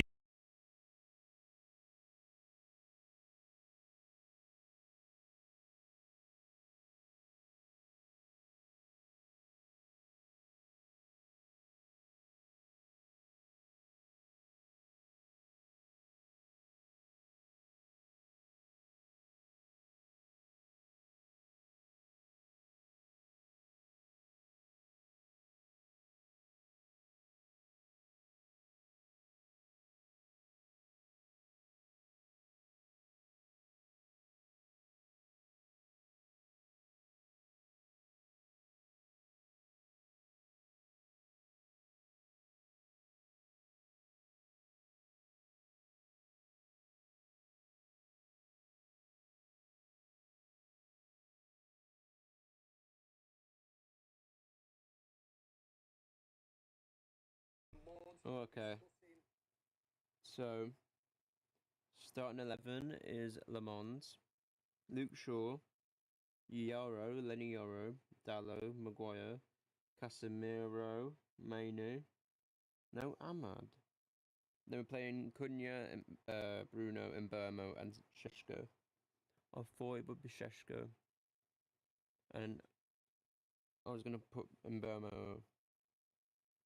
So Mbermo will be playing on the right wing.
you think they get to a point where you go, we need to mix it up here, because Lamans was just coming out and going bang every time, and it was like, mix it up. That's what happens though. Like other teams will look at it and think, oh, we won't try that tactic next time. Because David Moyes himself was even shocked in his post-match interview or press conference. He didn't expect that from him. So now he's kind of showed everybody else in the Premier League that Lamens isn't just going to sit back and take that. You're not going to be able to bully him, and I think that was a really important, vital performance. Just in terms of team news, I know Ricky wants to bring in the Sesko stat, but team news is out, and the breaking news is Benjamin Sesko does start for Manchester United. Get in, Carrie. Come on. Is Ahmad on the bench then? I'm going to get it up for you now, Ricky. I'm going to get it up for you now. Oh, wait. What were you going to say about Sesko while I'm getting you So let's hear the team first. And then I'm trying to get it for you. I'm trying to get it for you. Okay, so the team is Lamens in goal. Yeah. You have Dallo in right back. Yeah. Doro and Maguire at centre back. Oh. Shaw at left back. Mhm. Manu and Casemiro Yep. in the midfield. And Guillermo off the right. Yeah. Bruno in behind in the number 10 Then role. Cunha. Cunha off the left. Then And Benjamin Šeško. Sesko up front. We got it absolutely bang on. Ricky, good job of listening to the chat, eh? it is actually, you've got it right. Are you shocked? I'm shocked. I'm devastated, to be honest. You're devastated. Come on, you're not devastated. I just wanted him to keep the same team and go with the same. I'm happy with him. With the same. Yeah, look. Devastated is the wrong. Yeah, it's a wrong phrase, but I'm devastated for Ahmad. I'm devastated for him. Why? What's he done wrong to be like He's that? not been great the last couple of. I know you can make an argument for a few, but if it was What? only one person, and it's not necessarily dropping him. Maybe he did play a lot of football at AFCON as well. I suppose Mbumo did as well. But you do look. He just looks a little lost at this moment in time. Bullshit. Don't get me wrong. I think he's a great player, but. I think everything about Ahmad's game is absolutely essential for Manchester United across 90 minutes. I think he's a fantastic player. Oh, The I feel only thing dead. that he's maybe missing from it at the moment, which is what you said, Kev, is that final end product, the output. We know he's got it. Maybe him being on the bench might be a little bit I will do. he comes on. I will do a watch stream in about an hour, like a reaction stream. But for now, bye guys.